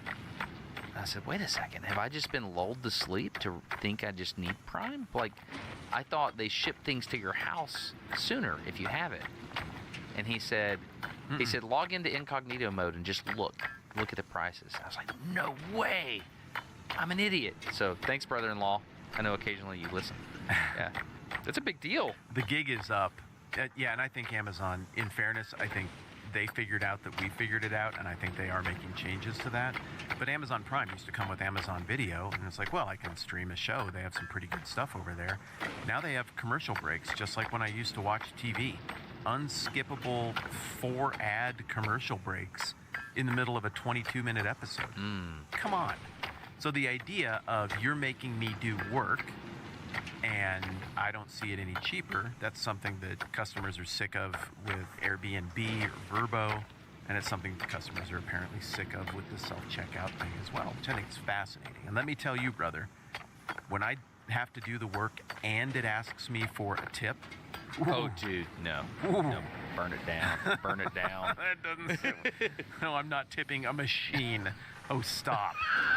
Would I like to tip myself some money? Sure. What was the How about you Vrbo tip me, machine? Airbnb thing you said? You said there's something going on there? What was that? Well, yeah, customers have figured out that it costs the same or more than a hotel, and they get a chore list. Ah. You don't have a chore list at a hotel. Yeah. And so people are kind of sick of that, and that particular economic sector is going to have to evolve or die because people figured out the racket, and now the gig's up. So hopefully it'll change. This is good news. It's good news. I'm glad to see this stuff changing. Obviously, the theft thing it's just a huge issue, and I get it. People imagine that grocery stores and whatnot are these super wealthy oligarchs, but the data is readily available. The margin is not huge in retail right now. But this is one of those things where you have to have it. If Best Buy goes away in your community, that stinks. But if grocery stores go away in your community because they're not economically viable, that is pretty bad. I mean, you want to have them. The theft question, it's a reasonable question, even though I know there's kind of a knee-jerk for people to feel their political allegiances spark up one way or the other here. The reality is that I found a poll from, as we're recording this, 2 weeks ago in a a publication called The Grocer, which I didn't know existed, but it did.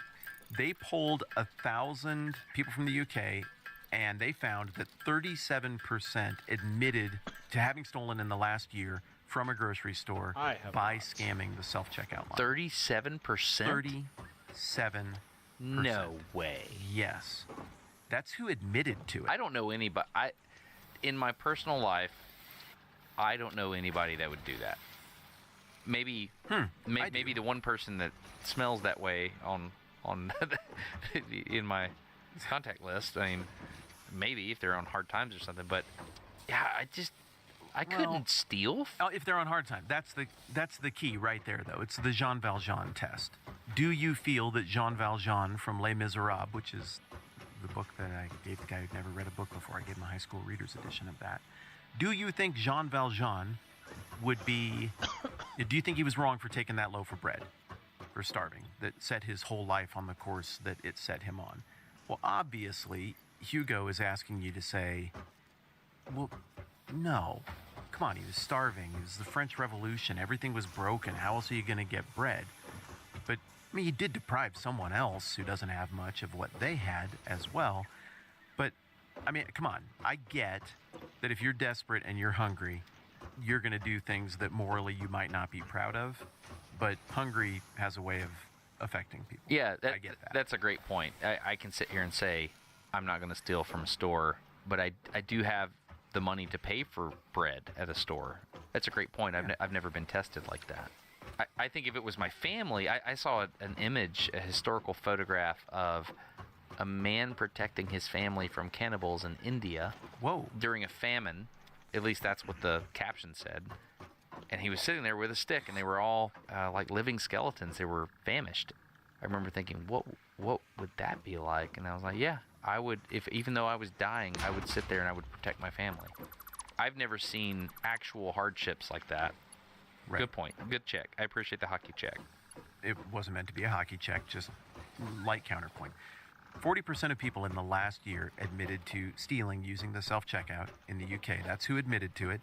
Men under 35 were far and away the most likely to engage in such behavior. And in that same article, the Grocer, that being the publication, said that 2.2 billion in losses were reported in the previous year, or 55,000 reports of theft from grocery stores per day in the UK over the last year. Now, that's only reported. That's not what actually happened. That's a lot, man. That's a whole lot, but I find myself in a very strange position. And the position is, I would not steal from that in my current, I'm able to not steal from that, or I guess you say it that way. But I really kind of like the fact that people are, because that means the self-checkout goes away. Okay, go on. There we go. I mean, I really like how you came back around to I mean, is that what I'm feeling? Is that what that is? This feels like a conundrum. Is it a conundrum? I don't know. Bad ideas get put in the marketplace and they fail. I like the idea of bad ideas failing.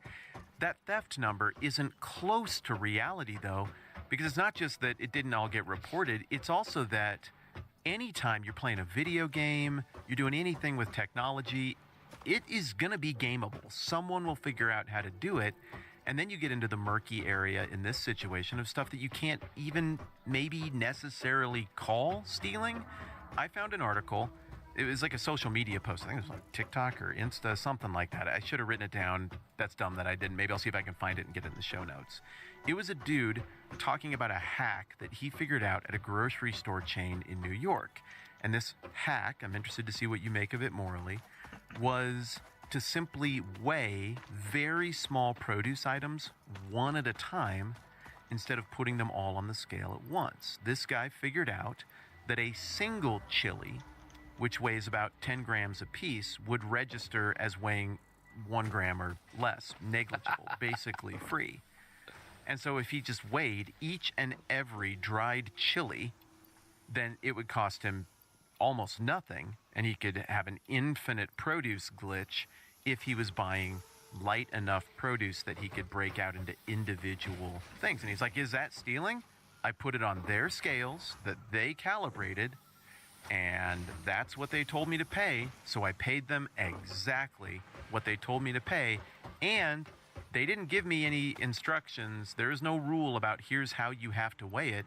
You have to put everything you're going to buy on the scale and weigh it and then pay what we said. So I don't think I'm stealing. That was his case. What do you think? Is he stealing? No, that's just fun. No, like I've taken back. I lived in Chattanooga, Tennessee, one summer when I worked at Little Debbie Snack Cakes, and there was a discount grocery store not far from the house. And I went in one day and I drank Kool-Aid. That's just like Kool-Aid got me through my college years, and so it was just the cheapest thing. Oh yeah. You cut the sugar, and you can stretch it. You can go a long way. Kool-Aid and Hamburger Helper. That's why I'm alive today. So basically, I walk in one day and I'm going, and typically I would get pink lemonade. It was my favorite flavor, but fruit punch was pretty good too. And then occasionally I would do some weird stuff like strawberry kiwi. Totally avoid the grape and the orange. Didn't like that stuff at all. But I like these other flavors. Oh, I really like the grape. Wow. Okay. Yeah. So Okay. we even had what we called the Kool-Aid Club. You could join the Kool-Aid Club by eating a pack of Kool-Aid dry. You have That to was drink the like, it Kool-Aid. didn't matter what flavor. If you want to join the Kool-Aid Club, What's it called? you can do it. By the way, the citric acid is really going to hurt your stomach. But, once you're in the club, you're in it for life. Wait. Is this the stuff that had the pre-mixed sugar, or are you just eating the flavor packet? No, you just rip open the paper packet and you down it. That, and boom, you're in the Kool-Aid Club. That's how it worked. It really hurts your teeth, Oh, too. dear. It's not good. Anyway, I'm in the Kool-Aid Club. So is some people in my Congrats. family. But anyway, walk in the grocery store one day, and I see, it's great. It's a great day. Kool-Aid is on sale.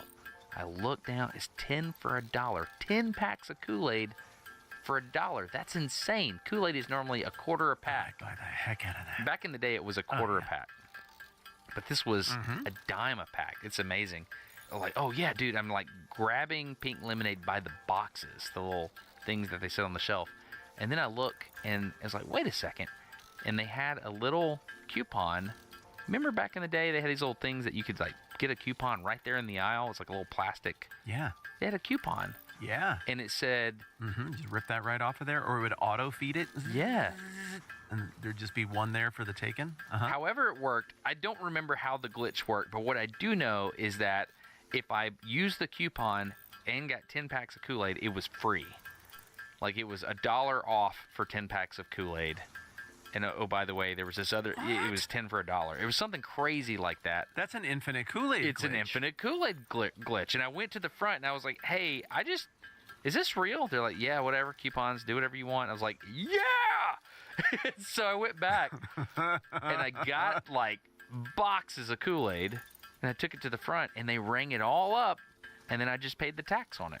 That's how it worked. So I got like a ton of Kool-Aid, and I did end up having to pay like $1 for the tax on $10 worth of Kool-Aid or something. It was amazing. I loved it. Do you still have any of it? No, dude.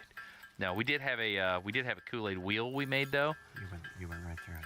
and so Okay. yes, I think I understand, but continue. Price is Right. You spin the big wheel and it determines what flavor Kool-Aid you had. We never could agree on what flavor was going to be next, so we built the Kool-Aid wheel at our apartment. Me and my roommate. So we just, hey, we're out of Kool-Aid. What do you want? I don't know. Spin the wheel. Okay, cool. We're having strawberry kiwi. Okay, great. Delightful. Sounds like that's what you wanted to come up. Maybe you made them all strawberry kiwi. I really like grape. I'm disappointed you did not. I would always buy grape and cherry, and I would mix them together, and I called it Gary. That was my favorite Kool-Aid drink right there. Was Gary. It's actually pretty solid, yeah. Slurp down some Gary. Yep. Try that. Sam's has introduced a new twist on the self-checkout. Do you have a Sam's membership? You ever been there? I've been there, yeah. I don't have a membership at the moment, but yeah, I have been there. They got a thing called Scan and Go. I have it on my phone. You have to connect to their Wi-Fi, I think. And then you go around and you just point your phone at each item as you put it in your cart. And then when you're done, you hit I'm done, and it charges your card and you leave. There's no self-checkout or anything. And then the way it used to work was somebody at the door would be there and they would look at your cart and look at your phone app and be like, cool, all right. And then they sign off on it and you get like a green check mark or something. And now you can walk out. Absolutely But not. They just introduced I hate that. No. Why do you hate it? No, I mean, there's no finality to it. And I'm like, oh, I'm gonna boop. Like there's something about the sound is important. Boop. I don't know. I don't like that. Feels weird.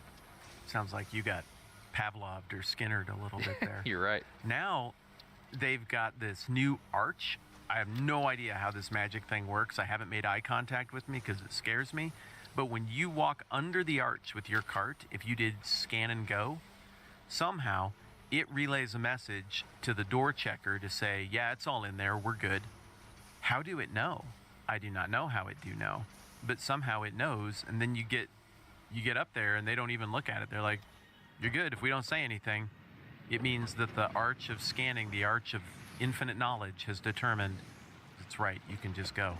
What do you think of that? I hate it. I absolutely hate that. I went to a gas station recently, and they have like a little thing about the size of a food tray at a cafeteria, and you set your items on that. And I'm assuming it uses machine learning to determine what the items are, and then it just charges you, and you swipe your card, and you're done. I hate that because the other day I had to get a lot of stuff for some reason, and I threw it all in the tray, and I was like, okay, now I pay, I guess? But it was 7 or 8 items. And so then I had to be like, oh man, I gotta use my brain. I have to go through and like look at the words and then say, oh, is that? And it's not like Twix.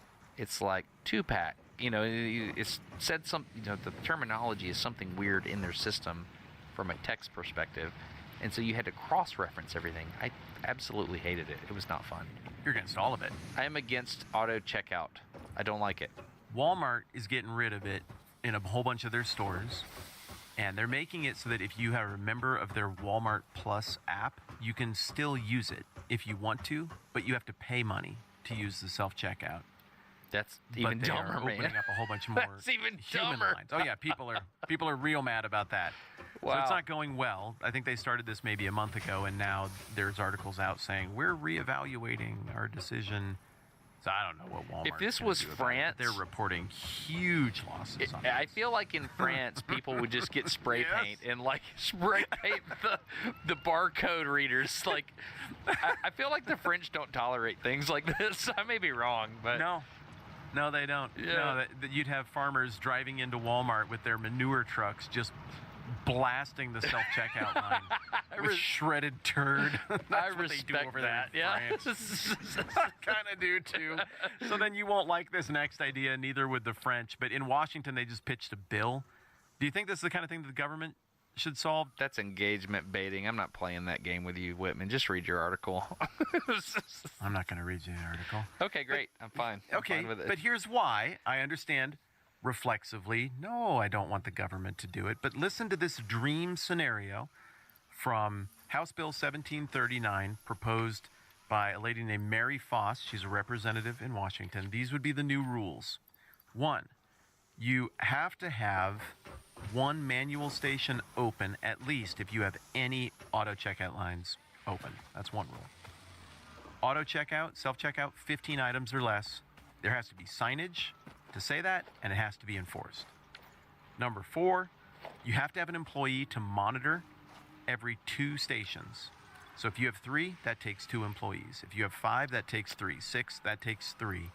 So you got to have somebody standing there for every 2 stations, and this would be administered by whatever, the Bureau of Trade or whoever does it. The fine would be $100 per day for non-compliance, up to a total of a $10,000 fine. What do you think? I don't hate it, but I don't like the idea that it's a law. I mean, I don't know. I would rather just vote with my feet, but I guess the problem is that wasn't working. I don't know. I don't hate that. But We're building. Doesn't it seem like it is working?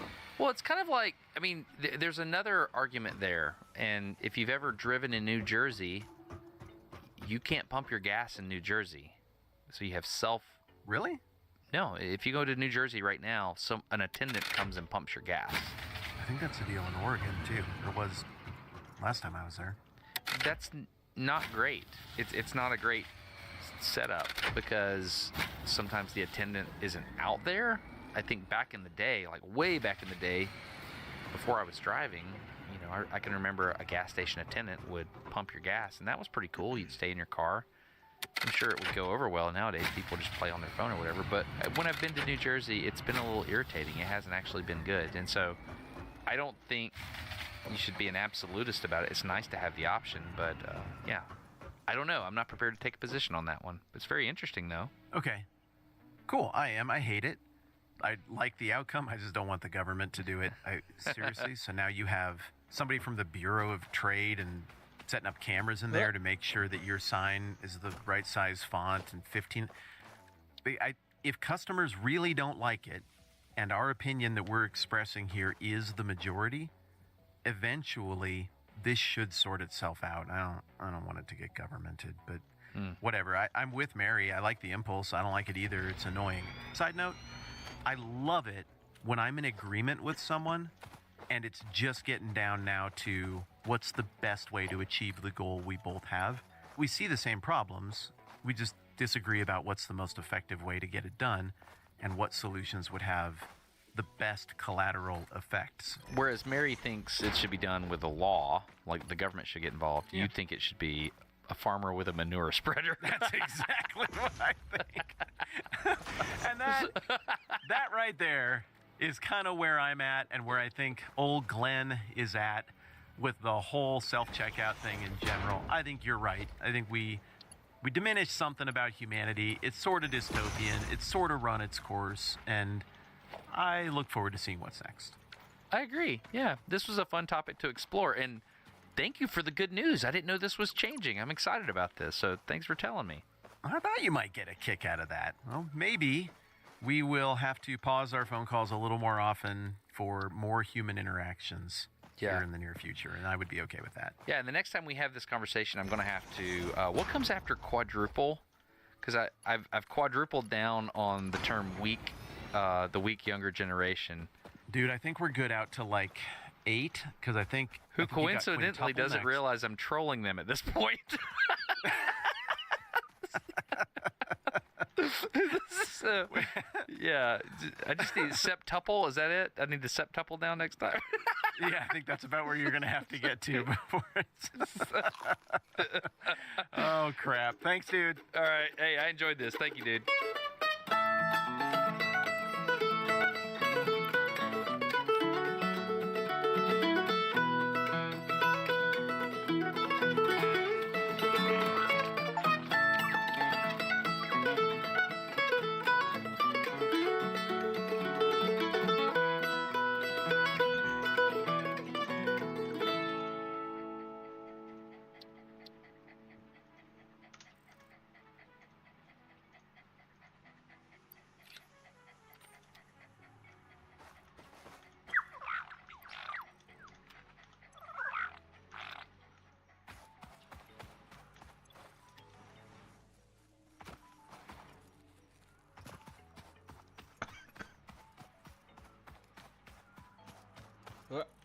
What?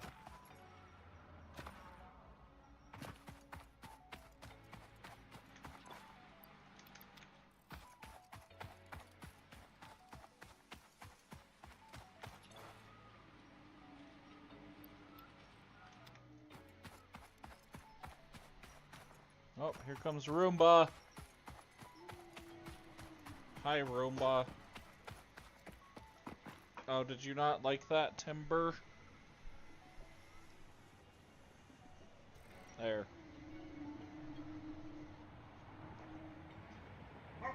Woof.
We are going to save.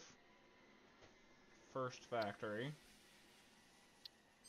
We're going to end. No one is watching right now. I do not think. If you are, hello.